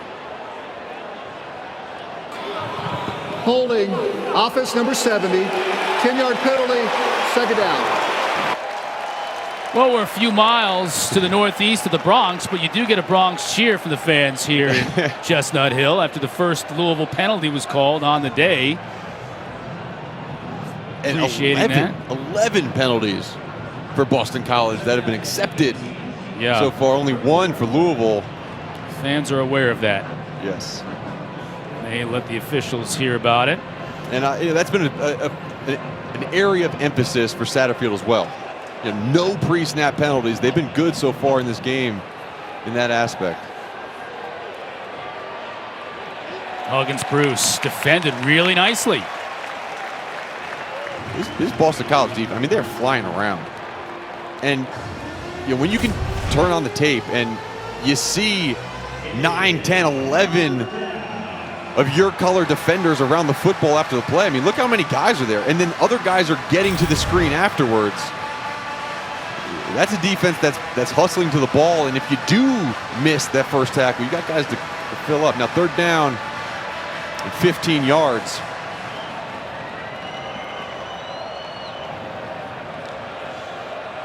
BC bringing some pressure. One-on-one to the outside, defended by Jones. And that time he did a great job on Tyler Hudson, forcing a fourth down. And that's obviously been in the game plan for Louisville. If we can get one-on-one with Tyler Hudson, with number 20 Elijah Jones, we're going to take that matchup. And we've seen it's been pretty even. Where you get, I think Elijah Jones made some good plays. I think Hudson has made some phenomenal plays, also drawn some penalties. A good stand by Boston College after 30 penalty yards. This will be 48 yards for James Turner. It'll be by a wide margin, his longest on the year. Puts a toe into it. And it's good. Good kick. Louisville extends their lead, 26-21 at the 9:03 mark of the third quarter. Coach Satterfield very pleased with the fact that he was able to put some points on the board on that drive.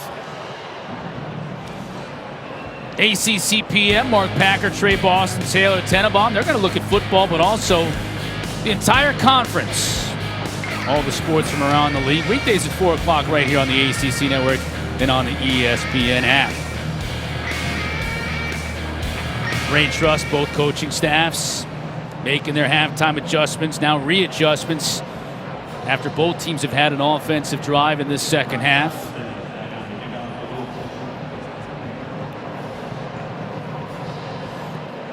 It feels like forever since we've seen Boston College offense on the field.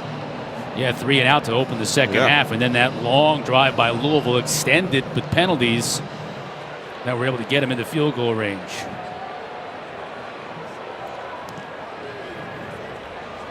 Gill will let this one bounce over his head. Touchback for BC. Phil Dracovic, he's been erratic this whole year, and you could say so in the first half, I think, Mark, with a couple of mistakes, but he ended that first half hitting his last 7 attempts. So maybe some positive feeling, some momentum coming into the second half. Yeah, and I think that what Jeff Hafley told Larisha at halftime was the fun. And you watched all these games, you and I have watched the film, and we just have not yet to see Phil have fun. I've seen him have some fun at times this game, and obviously not fun moments, but there have been times where you've seen him dance around and have a good time. Now he's going to throw on first down.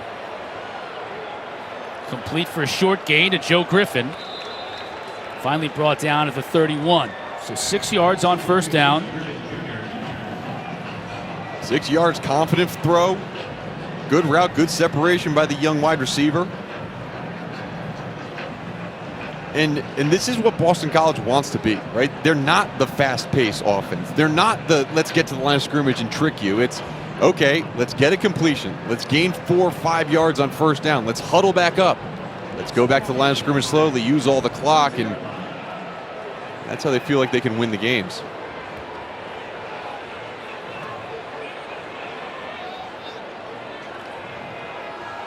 Blitz up the middle, picked up. Dracovic has Zay. Got him. Oh, my. It's a foot race to the pylon, and Zay's going to win it. 69 yards. You talk about Phil having some fun? That was a fun throw, and you're throwing to probably the most fun wide receiver to watch. I mean, this was going to Zay, or it was being thrown out of bounds. Zay had a double move on the outside, started all the way on the right side of the field. I mean, you look at the job, the time that a quarterback has, and the field is wide open. And good job of delivering it and completing passes that up until this point we haven't seen that connection be made in previous games. Linton's PAT is good. Pat Garrow with a nice job of helping out on blitz pickup as well from that running back spot. Dracovic, I like the way he moved the pocket too, just to give himself an extra second to hit this man right here. BC back in business.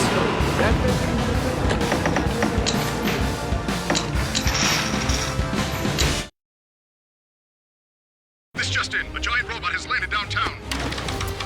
Hey, Craig. Hey, guys. This is just my workout stuff. If you have a secret identity, you need to keep it secret. And if you want to save by bundling home and car insurance, you need Geico. You're still wearing your mask, dude. So? The new iPhone 14 Pro. It's amazing. Yep, the camera is incredible. And you'll get our best deal. Nice. But everyone should get it. Everyone can get it. Every new customer. And every existing customer. Every iPhone. Every iPhone. Every iPhone. Every iPhone. Okay, my work here is done. Everyone gets the best deal on every iPhone. Best one yet. Everyone gets AT&T's best deals on every iPhone. Get the new iPhone 14 Pro on us. Are you coming for my job? Couple of touchdowns for Zay Flowers today, Mark. He's been special. Yeah, he has. He's done it, on the ground. He's gotten down there, but his touchdowns have all come through the air. And the first one, it's just a ridiculous catch, and then it's a ridiculous route. Being this wide open just doesn't happen in college football unless there's a blown coverage. That wasn't a blown coverage. He beat his man by that much. And Phil Dracovic has been able to find him. The offense is explosive right now. Liam Connor will kick off from the 50 after a personal foul call against Louisville on the extra point try. So it goes out of the back of the end zone. Touchback from Malik and company. Back and forth we go. Midway through this third quarter, BC back on top. And take a look at this number, right? Boston College is averaging 21.8 yards per completion. Yeah, that's a number you see sometimes, like for a single player who has a single reception or maybe 2 receptions in a game. But they've completed 12 passes and averaging 21 yards per completion. And look at that day so far for Zay Flowers. Much different looking Boston College offense than we've seen so far this year. Malik to throw. Out pattern. That actually was defended well by Jones, but just a nice play to Tyler Hudson. Yeah, and a great throw. Yep. That was a confident throw from Malik Cunningham, and good job in the out route. Hit perfect timing.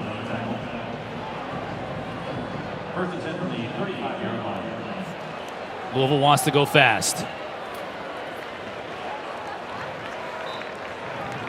Carry by Cooley for about a couple of yards. De Palma in on it again. He has made a lot of tackles. You got a number on that, Mark? It's got to be double digits. 10 total. Yeah. 10 total tackles. I mean, and he's always around the football. Chibuzi Onwuka with 6 tackles from the D-line position. Both those guys have been having good games. Malik looking to go up top. Comes underneath. Nice throw. That looks like Jalen Carter on the receiving end there. It isn't. It's Chris Bell. Tell you what, those guys are like twins. These numbers, they're tough to read. They really are. Bell and Carter are both 6'2". And when Bell's a little bit bigger. And when they bend over and you get a crease in the number, you're like, that's it. I can't. Is that an 8 or 0? I have no idea. The good news is Chris Bell is a true freshman, and they expect big things from him. A big receiver, which they don't really have very many big receivers. Hudson's 6'2". But certainly those guys moving forward will be a boon for this Louisville offense.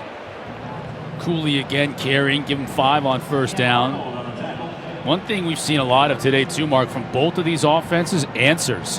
Boy, they have answered the bell. When the other team seems to have momentum after a good drive or a big-time play, like over the top to Zay, the other offense comes on the field and they're able to put together a drive, and this is exactly what we're seeing here from Malik and Louisville. And football is an amazing team sport, right? But when you're able to compartmentalize your job, like the offense's job when you're on the field, and not worry about what your defense does, I think that's when you get those types of results. Result on this play is Cooley dropped for a loss. Boozy again. Yeah, and Chibuzi was the guy who kind of made that play at the end, but Cam Horsley, number 96, he's lining up over Caleb Chandler, a preseason All-American offensive guard, play after play after play, and he has been just living in the backfield on first and second down.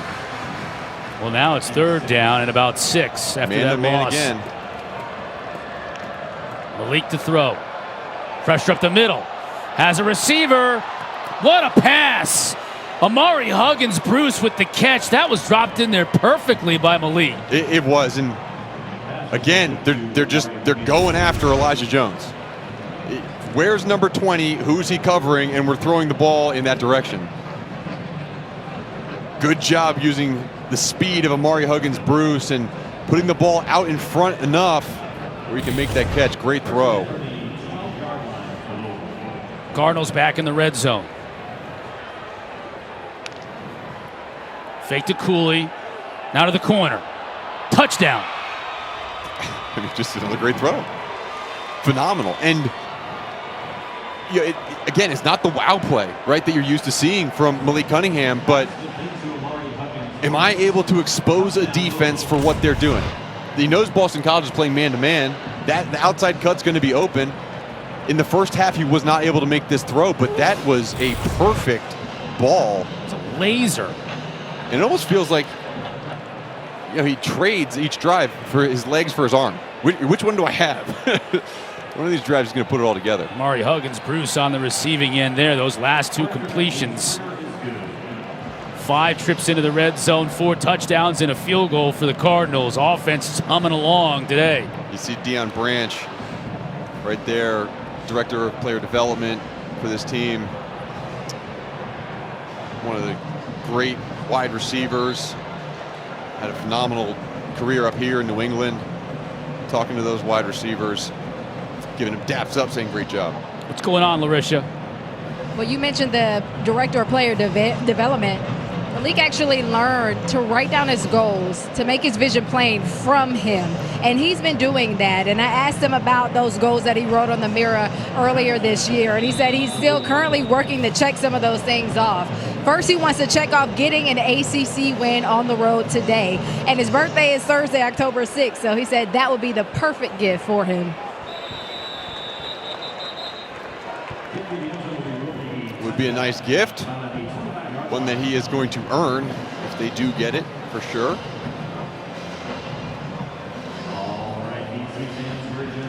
Now it's Phil Dracovich's turn to answer. Can BC put together another drive and retake the lead? Malik just puts up ridiculous numbers game in and game out. Yeah. I mean, here we go. Another 4 touchdowns responsible for. Oh, ho-hum. Yeah, right. Right? It's like this is like a normal day for him. It's like a career day for most quarterbacks. For him, it's every single week. Broom.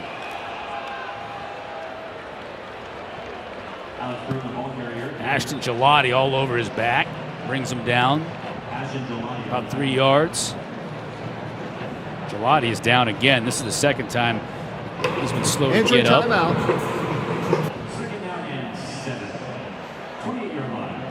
Gelati he's battled through injuries at times in his career. Missed some time already this year. Had to sit out last game. He's one of those guys that they list him at 6'2", 265. He looks a lot bigger than that, don't you think? Yeah, and you see good tricep definition. You just see like the size of some guy's arms, right? And obviously arms aren't going to do much to tip the scale, but he plays bigger than that, I think, too. Especially in this 3-4, that those defensive linemen, they're asked to take on double teams at times. They're asked to do things, and there's not one 300-pounder on this team up front. So, all right, while we check on Ashton Gelati, let's check in on Larisha. Tight end George Takis actually went down in the first half, and now he's back on the sideline in street clothes with a boot on his left foot. I am getting word that he will no longer return to the game today. He is out. Oh, thank you, Larisha. That's bad news for Boston College. Notre Dame transfer. Just having a heck of a year for him, too. Wish him a speedy recovery. Second down and about 7. And you'd think maybe it would limit Boston College's ability to do 12 personnel with 2 tight ends in the game, but I think with the development of Jeremiah Franklin, they have more confidence in being able to do that. Jaden Williams out in space. He'll be brought down just about a yard shy of that first down. KJ Cloyd, inside linebacker, on the tackle, so it's big third down here for BC. Hans Lillis, blocking tight end coming in. Yep. And right now there's 3 tight ends in the game, it looks like. So this is their 13 personnel, 1 running back, 3 tight ends. And you'll be alert for direct run, hard play action. You see all those tight ends towards the bottom of your screen, kind of a wide bunch set. Flowers, jet sweep. Doesn't get there. They stopped him. Wow, great play. Nice big time play by Ben Perry. And Ben Perry listed as an outside linebacker, but it's really more of that combo between a big safety and a small linebacker. Good job fighting over that block of Spencer Witter. And that's a big time play. Perry. I never like when people run side to side to run 1 yard forward. Right. Just go forward. Perry was a special teams demon last year, getting an opportunity to start. High kick. Smith will call a fair catch, make it at his 27. Coming up at 3:30 Eastern, Virginia Tech. They're in Chapel Hill. They'll play North Carolina. Wagner and Syracuse on ACC Network, extra at 5, and then back on the ACC Network. Our primetime matchup, number 24 Pitt hosting Georgia Tech. And interim head coach Brent Key at 8 o'clock tonight. Yeah, wild series of events for Georgia Tech. Let their athletic director and head football coach go in the same day. Yeah, I know. That is never a fun time. And for Brent Key now, it's a matter of picking up the pieces a little bit. I mean, you went through coaching changes when you were in college. And for Brent Key, he's the interim head coach the rest of this year, and then we'll see what happens. Key's a guy who was an All-American offensive lineman at Georgia Tech. Played for George O'Leary back in those years, and offensive line coach at Alabama under Nick Saban. He might be the guy. We'll see.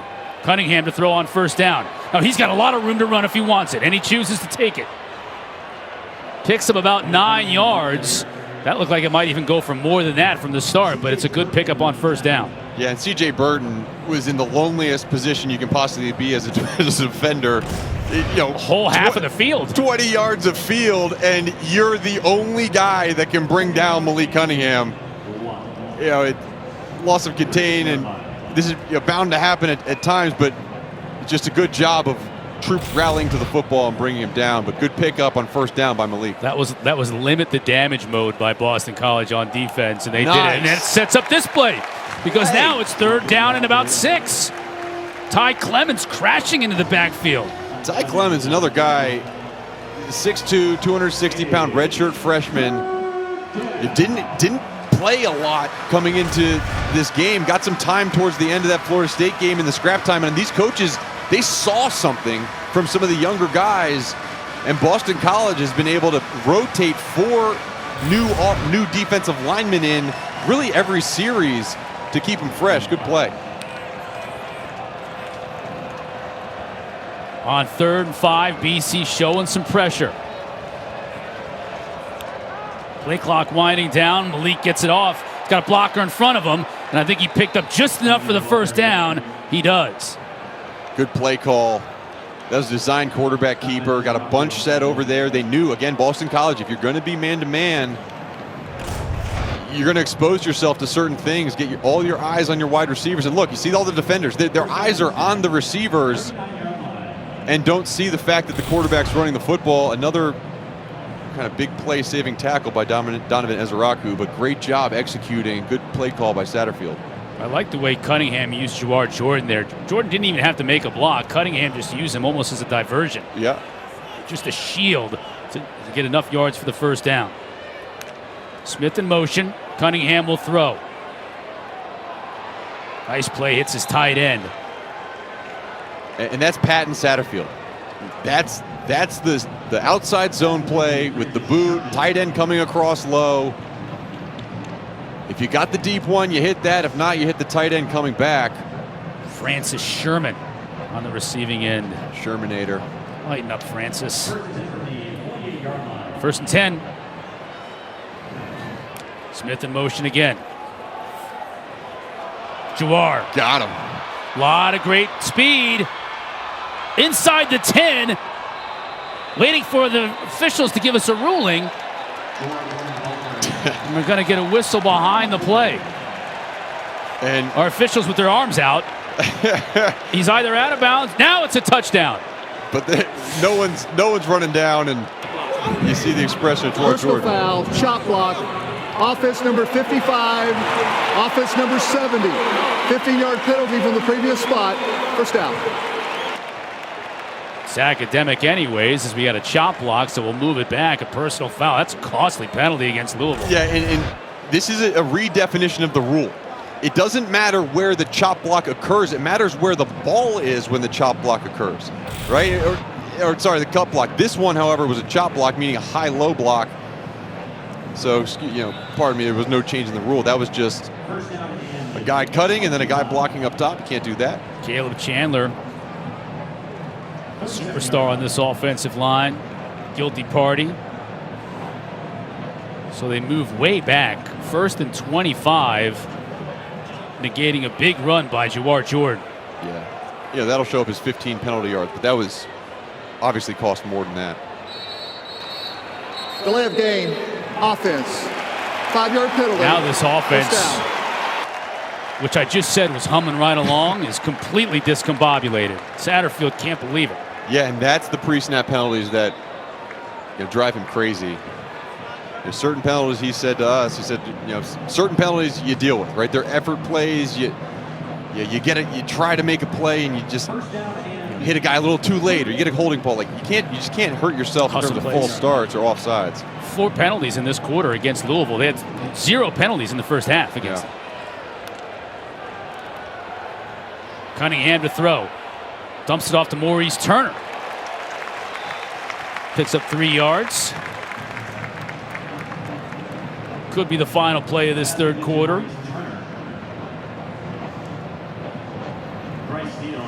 That will be close game at the half mark. Nothing's changed here after 3. It's going to come right down to the final stanza. Tough situation for that man when we come back, though. 27 yards to gain for the first down, but his Cards have the lead as we head to the fourth.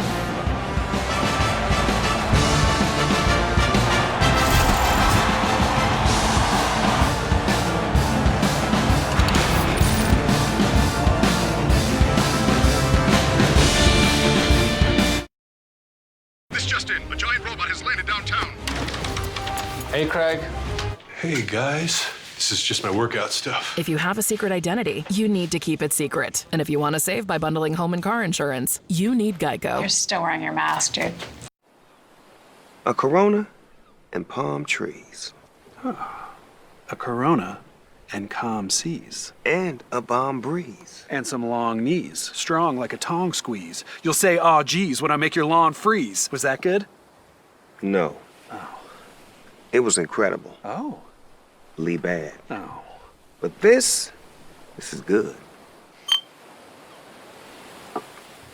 I shouldn't have rapped.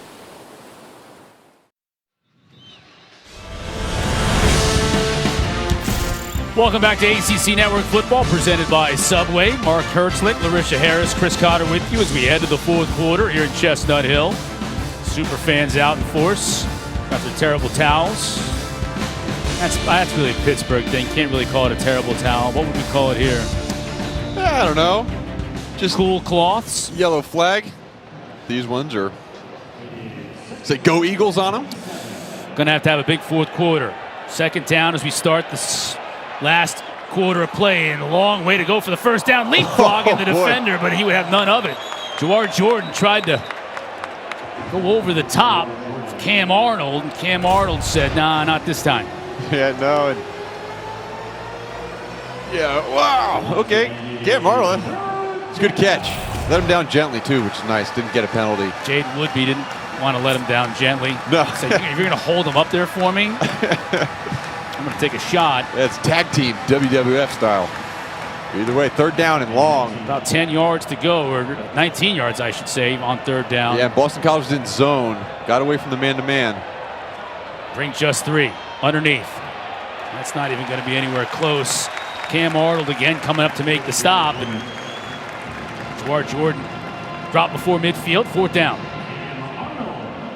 2 good plays by Cam Arnold. You know, we mentioned him as one of those guys who transitioned from safety down to linebacker, and I mean, just the way he's built.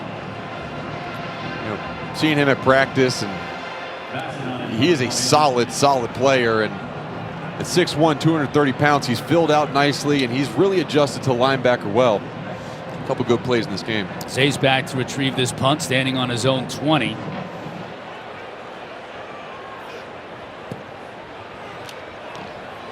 Bassett drives this one. Oh, killed it inside the 5, but the coverage team couldn't quite stop. It's almost unlucky. It was such a good punt. It was knocked into the end zone for the touchback. Tough break for Bassett. 6:30 Eastern, ACC Huddle crew. They're back with us. They got highlights and complete breakdowns of all these afternoon games. Gonna get you ready for Georgia Tech and Pitt at 8 o'clock on the ACC Network. Then after that game, it's a full post-game wrap-up of the entire day of football in the Atlantic Coast Conference. And that was the first series since 6 minutes left in the second quarter that Boston College has gotten Louisville off the field. They've come away with points almost every time, but now it's an opportunity for Boston College to respond. Garwo runs hard on first down. 7 yards for Momo and Monty. They're able to drop them. 2 inside linebackers for Louisville. BC was terrible running the football on the season coming into this game, and they've been okay, just about to go over 100 yards. I mean, that's a geyser for the Eagles this year running the football. Yeah, it's been bad. I mean, only averaged 59.8 yards per game, and they've obviously well surpassed that in this one. Garwo attempting again. Patiently waits for his blockers and picks up a first down and more. Just the second first down this half for the BC Eagles. In a lot of these big play passes, they're set up by the run. Similarly to how Scott Satterfield wants his offense, John McNulty, he wants to run the football. He wants to get the big guys moving the ball that sets up the play action deep balls downfield.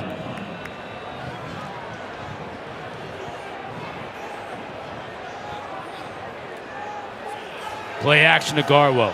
To Kovic to throw. Zay wide open. Stays in bounds. Makes another man miss. Out to midfield. And that's it. That's the play action on first down. And that only works because Pat Garwo, those 2 runs he had. See the linebackers up. Good job moving your feet by Phil Dracovic. And this is the type of player that Zay is. He's not going to go out of bounds. He's not going to step out. He's going to try to get a few extra yards. Good job of rallying to the football by Louisville defensively.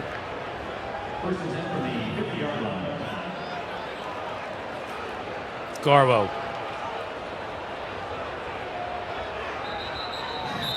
Not much doing there.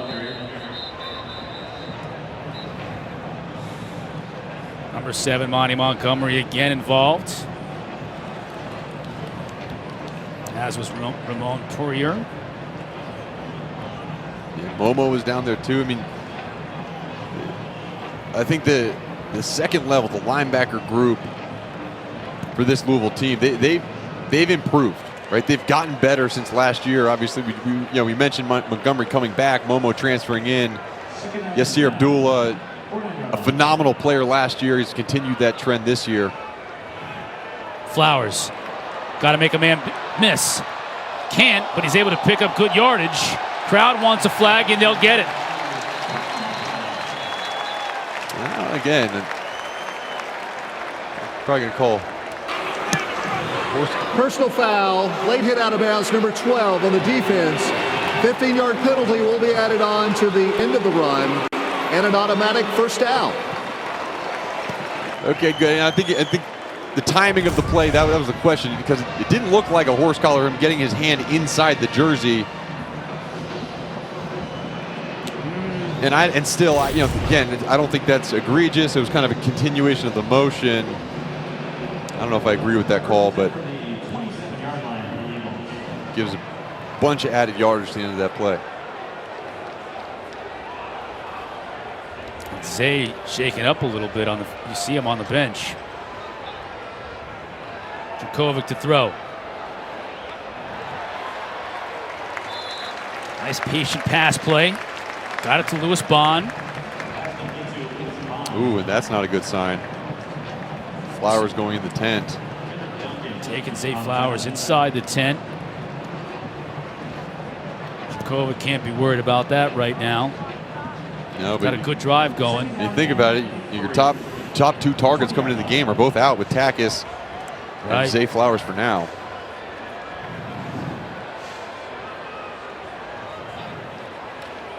Give to Garwo. Sidesteps a tackler. Picks up about 3. I think he's just going to be a little bit shy of the first down. So this is a huge play. There you see Zay Flowers coming back out of the tent. Back onto the field. No, not yes. No. He wanted to come out there. And Hafley's like, not yet. Just hold on. 3rd down and inches. And I think that Dracovic is going to get enough to move the sticks. Hafley's been coming out of the field a lot. You notice that? He has. He's got to watch out for that. You talked about it earlier. That's a point of emphasis for the officials. You cannot come out on the field to play, and Hafley's just getting overexcited over there. Yeah, and you can't come out of the coach's box either. So at that 20-yard line, he's got to make sure he doesn't go past the 20-yard line, even on the sideline.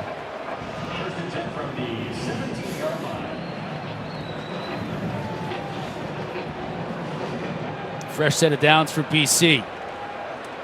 Dracovic under center. Broome has got nowhere to go. Momo. Play by Momo. Wow. Just blew him up in the backfield. Momo Sanogo. Good job of diagnosing the play, getting through the line of scrimmage, and making a solid tackle in the backfield.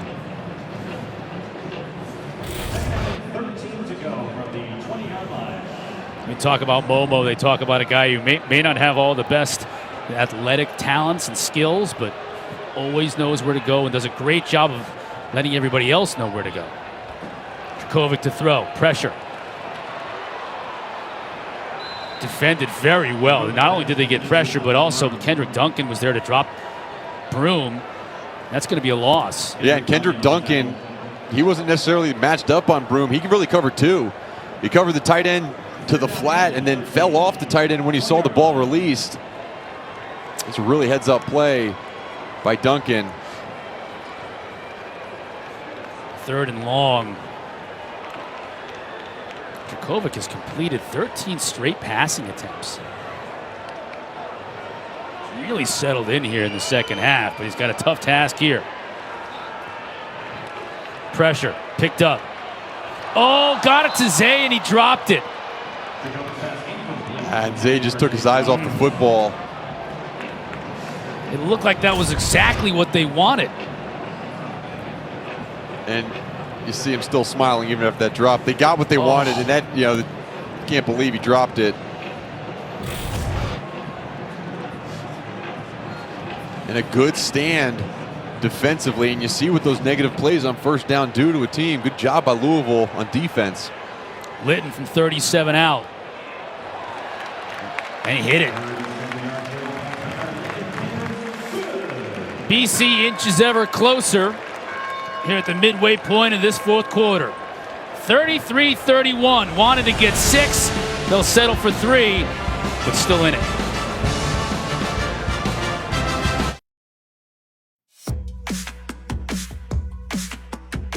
If you're always asking, where next?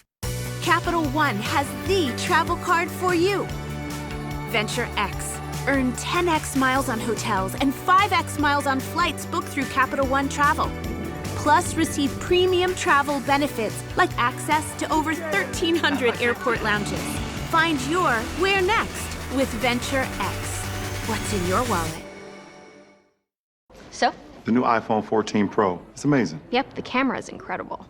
And you'll get our best deal. Nice. But everyone should get it. Everyone can get it. Every new customer. And every existing customer. Every iPhone. Every iPhone. Every iPhone. Every iPhone. Okay, my work here is done. Everyone gets the best deal on every iPhone.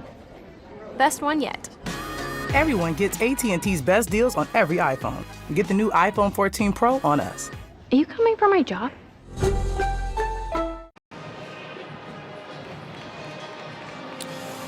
Please help those affected by Hurricane Ian. Donate at redcross.org/ESPN to help the Red Cross prepare for, respond to, and help people recover from this disaster. It continues to dump rain in the Midwest today.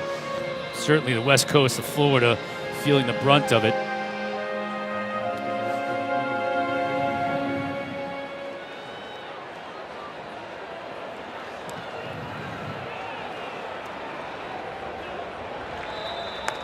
Liam Connor through the back of the end zone. Some rough stuff at about the 25. Officials come in to separate everybody. No flags thrown.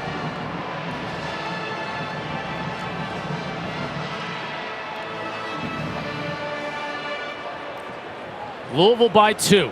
Malik Cunningham. If there's ever a time for him to put together a drive, this is it. It's 7:24.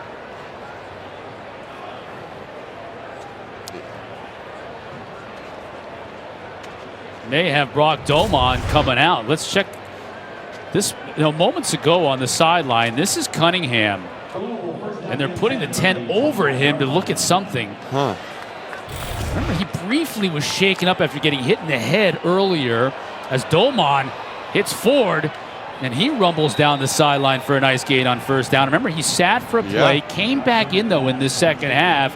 Seemed none the worse for wear, but during that last Boston College possession, they put the 10 over him on the sideline, and that's where he remains. So Brock Domon is in the game now for the Cardinals. Yeah, boy, I mean, what a play right there on the boot. Getting Marshawn Ford the ball in his hands for a big gain. Now to the ground. Another big gain.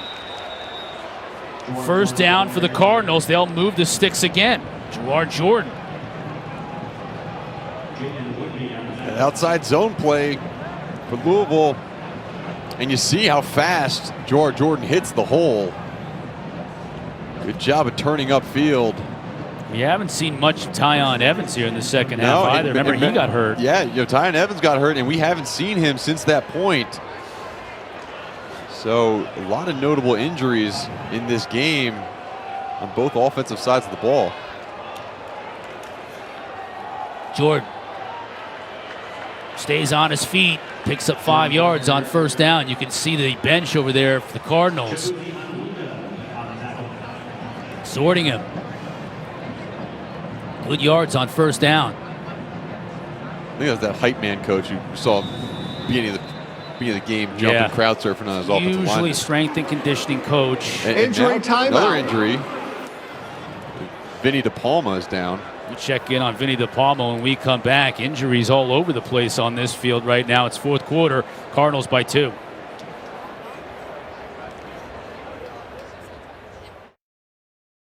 I'm the captain of the Pee Wee football team. We are mighty annoying. Go. Thanks, Mom. And if you have cut rate car insurance, then not even a Hail Mary will save you from paying for this. So get Allstate. So? The new iPhone 14 Pro. It's amazing. Yep, the camera is incredible. And you'll get our best deal. Nice. But everyone should get it. Everyone can get it. Every new customer. And every existing customer. Every iPhone. Every iPhone. Every iPhone. Every iPhone. Okay, my work here is done. Everyone gets the best deal on every iPhone. Best one yet. Everyone gets AT&T's best deals on every iPhone. Get the new iPhone 14 Pro on us. Are you coming for my job?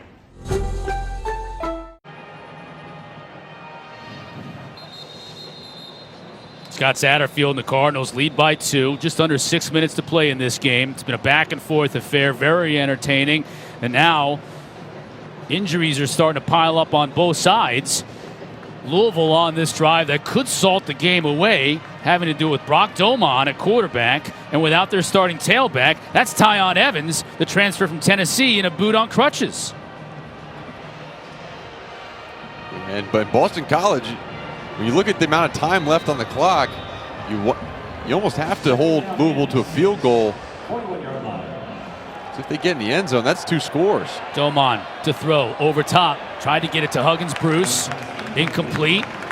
It'll bring up third down.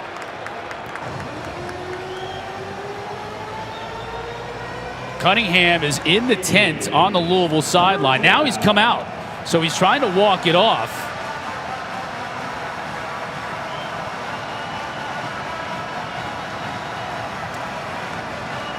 And it looks to me like he's going to the locker room. This is Brock Domon's game to win or lose for the Cardinals. Cards 6 of 13 on third down on the day. Jordan tries to power his way through the tackle, and Boozy says, not on my watch. Fourth down. Well, the booze is back after missing all of last year, and it's a different defensive line with him in the game.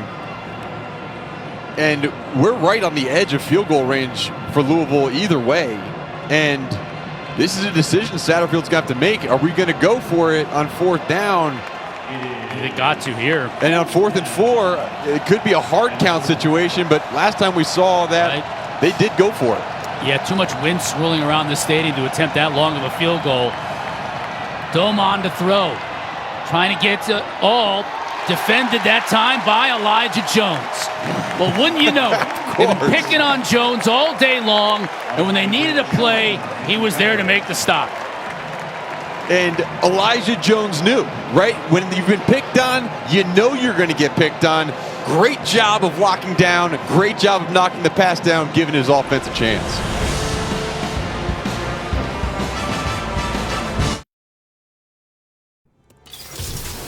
Bravo! You use the Quicksilver card from Capital One with no annual fee and unlimited 1.5% cash back on every purchase every way. That makes you the hero of every purchase.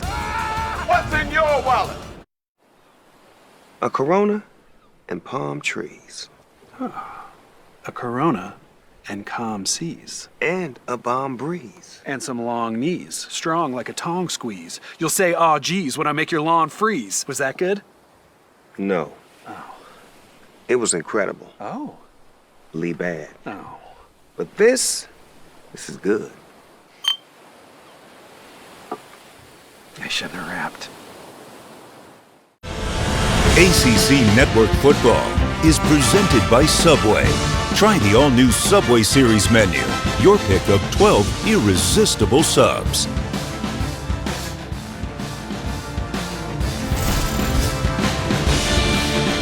First down for BC as we play this final 4:56 of this game. Down 2 after a defensive stop. Dracovic, play action, pressure on the outside. He steps up, avoids it. He's got a lot of room to run.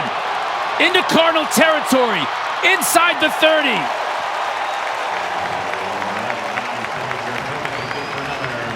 Wow. What a run. And yeah, he's not known for his speed, and he probably shouldn't be, but he found a wide open lane, and that is a huge pickup. And now you look at the situation that you're in. You're down 2 in field goal range with 4 minutes on the clock. Now it becomes a 4-minute drill where you're trying to run as much time off the clock as you can. Obviously, you'd like to put it in the end zone. Good to see Zay back in the game slot, bottom of your screen. He's been banged up a little bit here in this fourth quarter. And he gives a block on this carry. Inside the 10, down to the 7-yard line goes Alex Broom, and a flag. And they might get a holding on Yeah, Jade Williams was out there.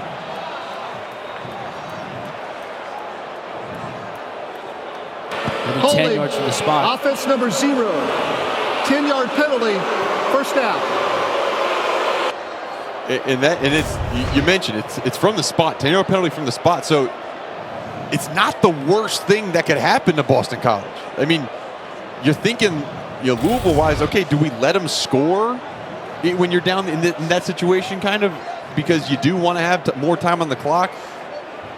And Boston College, they obviously want to get in the end zone, but the more plays they have, the more time they can run off the clock.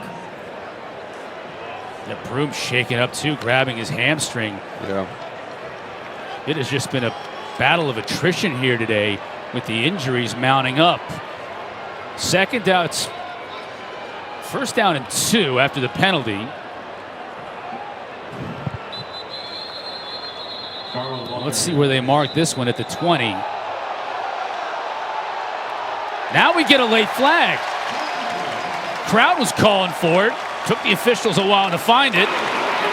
Now they do. Personal foul. Unnecessary roughness, number 99 on the defense. Penalty is half the distance to the goal. Automatic first down. Now that's a big call. Nose tackle Desmond Tell. And you can't do that. You get the stop. And this is what Scott Satterfield talks about. He makes his players run after practice when there are dead ball fouls. And that right, that's the hands to the face. Right. That was it. That's it. It's right at the very end. But that qualifies as a dead ball foul. And once the whistle blows, the clock should start running again as well.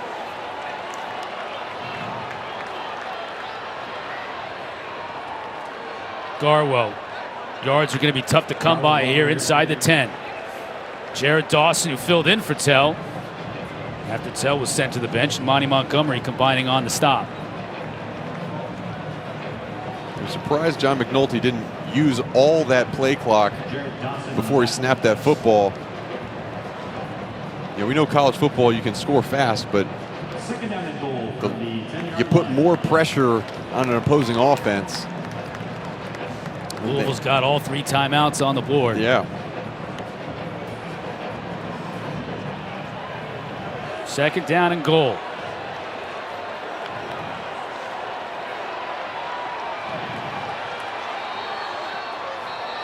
Delay a game. Delay of game. Offense. 5-yard penalty. Second down. Yeah, the false starts, the delay of game calls, Mark. These have killed BC today. Second down and goal from the 15-yard It is wild, but the clock's running. And Zay Flowers now lined up to your top of your screen in the bunch set. You'll see 13 penalties against Boston College on the day. Academic here, they got to do something with it. Garwo dropped. Monty Montgomery, he's been great. He has. And Satterfield's timeout. Past the 20-yard line, trying to call timeout. First of this half. And 30-second Satterfield's timeout. frustrated with the refs. Well, we've seen some amazing fans across the ACC, including a bunch of them here today at Alumni Stadium. We need your help, though. This fall, ACC Network wants to experience each sport from your perspective. So snap a pic or take a video, tag it with hashtag #AllTheDevotion, and post it to your social. You just might see it on the ACC.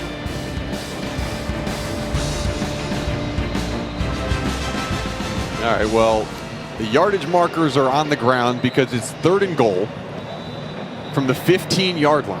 And you got to have confidence in Connor Litton to get the football through the uprights.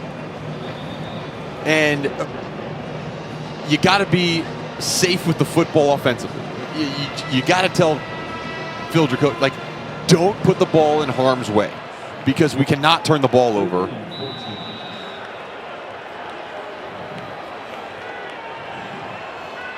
Garwo in the backfield. Gill in motion, now back to the top of your screen. Dracovic to throw. Tight end, Witten. Out of bounds inside the 10. He's going to get Connor Litton a little bit closer.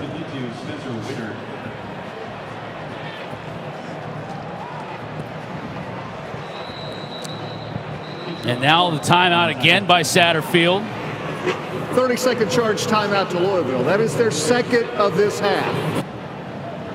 And because he went out of bounds with 2:01 on the clock, rather than 2 minutes on the clock or 1:59 on the clock continues to run. So Satterfield is forced to call that timeout. College football, the clock only stops. Game clock operator, let's put 1:59. That's a good point, Mark. 1:59.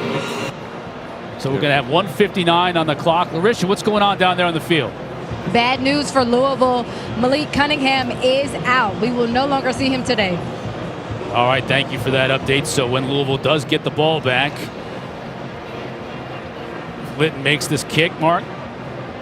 They're going to be down a point with 1:56 or so left to go on the clock. And it's going to be up to Brock Dolman, backup quarterback, to lead them to victory. Yeah, 1 timeout left.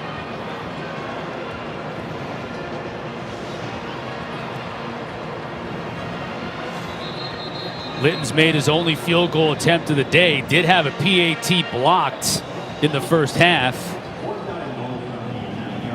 After that block, he put on a red shoe. He's got it's all about the red shoe diary with him right now. He replaced that right foot, the shoe on the right foot with the red shoe. And this one will be a 26-yard attempt for the lead.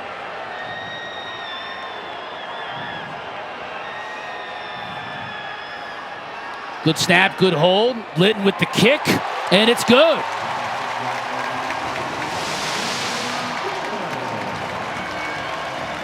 With 1:56 to play, Connor Litton gives the Eagles the lead.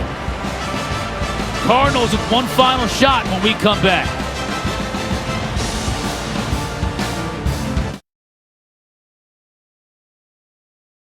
If you're always asking, where next? Capital One has the travel card for you. Venture X. Earn 10x miles on hotels and 5x miles on flights booked through Capital One Travel. Venture X. What's in your wallet? So? The new iPhone 14 Pro. It's amazing. Yep, the camera is incredible. And you'll get our best deal. Nice. But everyone should get it. Everyone can get it. Every new customer. And every existing customer. Every iPhone. Every iPhone. Every iPhone. Every iPhone. Okay, my work here is done. Everyone gets the best deal on every iPhone. Best one yet. Everyone gets AT&T's best deals on every iPhone. Get the new iPhone 14 Pro on us. Are you coming for my job? This has been a wild affair. 34-33. Connor Litton with the field goal to give Boston College the lead. 1:56 remaining. Injuries have really impacted both of these teams in the second half. And it's going to have a big impact on the Cardinals' ability to come back and win this game. They're going to have to do it without Malik Cunningham. That man right there, Brock Doman, is going to have to be the man to lead him to victory. And he's going to get the ball at the 25 after the touchback on the kickoff.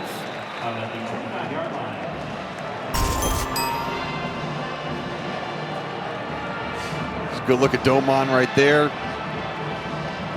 Transferred in to Louisville from Independence Community College, and he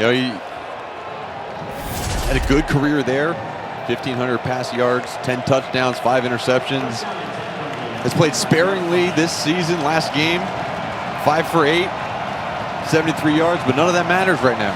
All that matters is, can you move the ball down the field for a field goal? Pressure, ball up in the air, incomplete. BC brought 5 and got home. And who was it? Donovan Ezeraku. Coming off the edge, he's been so good in terms of containing Malik Cunningham. Now he's on the pass rush. You see him on the right side of your screen. Really good move and a good job of getting his hand up, avoiding contact with the head or neck area, forcing the errant throw.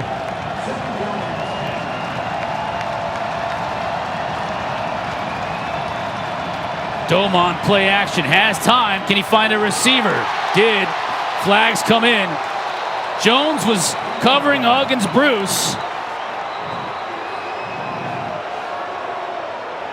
And Hafley and Jones both frustrated on the sideline. Let's get the call first from our referee, Riley Johnson, before we make any snap judgments. And Hafley's got to be careful. He's on the field, talking to the refs. And there are 2 fouls on the play, 1 on each team. Personal foul, grabbing the face mask on the offense. Defensive pass interference on the defense. Fouls will offset. Replay, second down. We'll do it over. Both of them at the point of attack. Jones with the PI, and it looked like Huggins Bruce may have gotten up in his face. Yeah, let's watch. Yeah, there's the hands to the face and the face mask.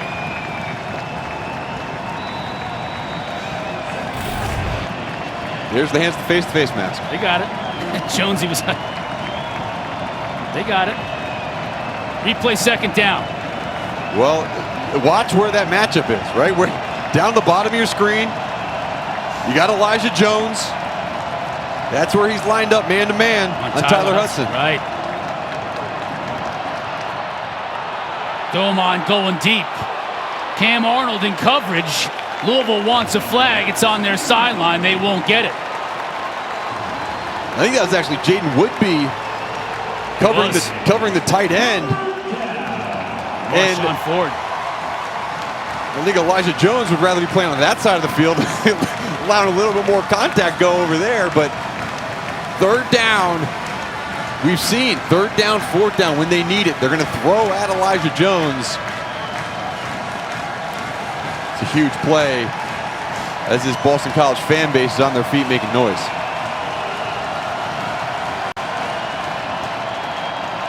BC brings 5. Receiver falls down, incomplete. Trying to hit Braden Smith. Jason Maitrey was there. Fourth down. Just one timeout on the board for the Cardinals. Got to go for it here. 4th and 10. Stay alive in this game. Right off the open, we mentioned the importance of this game. Both of these teams are already 0-2 in ACC play. This play right here could determine who goes 0-3. BC bringing the house. It's picked up initially, incomplete. Smith wanted a flag, won't get it. Maitrey again on the coverage, and the BC sideline explodes in celebration.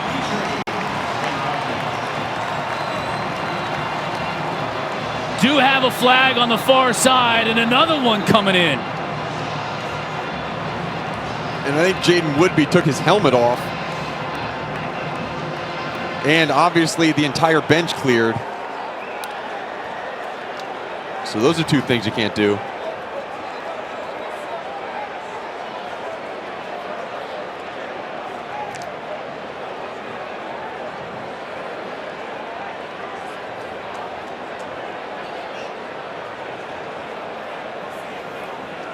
What a game this was. After the play was over, unsportsmanlike conduct on the bench for Louisville. Unsportsmanlike conduct, defense number 9. Those fouls will offset. The ball goes over on downs. First down, Boston College. And that's the most important thing in this game, is that Boston College now secures possession. Here's the last play. You see the coverage, the tight coverage, the contact on the back of the wide receiver. Boston College, number 9. That's his first unsportsmanlike conduct foul of the game. You know, I think, gosh, you know, a lot of contact, no matter on either both sides of the football on those last 4 throws. And Boston College, barring any catastrophe, is going to walk off here with its first in-conference win. Everybody here needs to have a cool head right here. Nothing good can come from getting ejected from this game right now. Our MVP of the game, it's brought to you by Sport Clips. Timeout. Louisville, third and final timeout of the half. This will be a 30-second timeout. As Louisville calls their final timeout, Mark, it's the man we said had to get the ball in his hands at the start of the show, Zay Flowers. Zay Flowers, he dominated in the pass game. He ran some phenomenal routes. He got open. And, that doesn't even mention, the 2 rushes for 22 yards and the fact that, he was able to make things happen with his legs. When this team came into this game, there were almost no big plays that they had. Now, this is the big play Zay, and he made big plays for his team. He sparked an offensive revival, and so deservingly, with 30 yards per reception, got number 4, Zay Flowers, with the honor. Started on the ground, thought that might have been a touchdown. He stepped out at the 1-yard line, but he made up for it. It's like, I'm not getting a touchdown on that one. Great individual effort there. I mean, look at these routes. Like, he's just turning guys all the way around. And Phil Dracovic, good job of delivering. And Phil Dracovic bouncing back after making some mistakes early in the game. I mean, Dracovic stayed 18 of 21, went over 300 yards, had the 1 interception in that terrible fumble deep in his own territory, but 3 touchdowns to go along with it. It's a great bounce-back game for him. It is. It's a confidence builder, and I think it was good for Phil, good for John McNulty, the new offensive coordinator, to have a game like this where, okay, things might not always go our way, but we can work together and get things moving. And that man right there, Jeff Hafley, as he manages the end of this game and tries to do it well, he's got to be happy. And 30-second charge timeout for Boston College.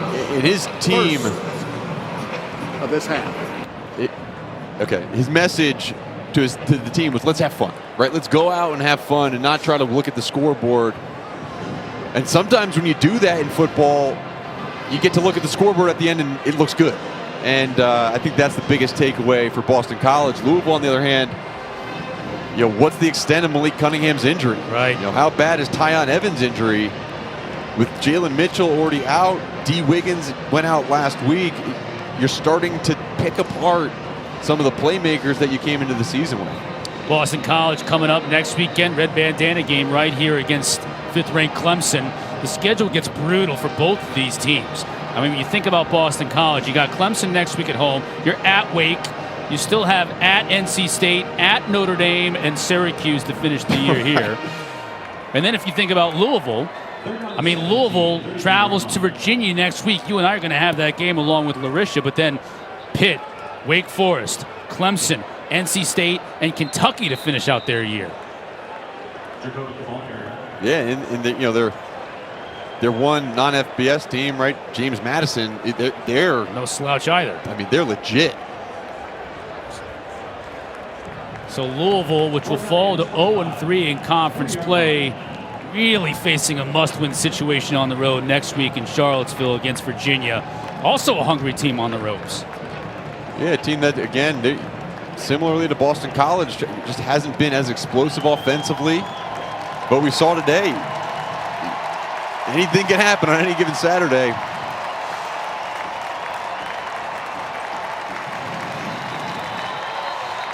game is not over. Game clock operator. Game clock operator, let's put 2 seconds on the game clock. 2 seconds. Thank you. It'll be 4th down with 2 seconds left on the game clock, and all that will need to happen is shotgun snap, run around for 2 seconds, and the game will be over. Yeah, and I think that's an important point. You saw these last 2 kneel downs. Phil Dracovic hasn't just kneeled right down, because with the amount of time left, there was a possibility that if you just went right down, Louisville could get the ball back and have one shot. Trying to milk those extra couple of seconds. Yeah. Look at that. That's a head coach talking to a quarterback that's been struggling and saying, you got this.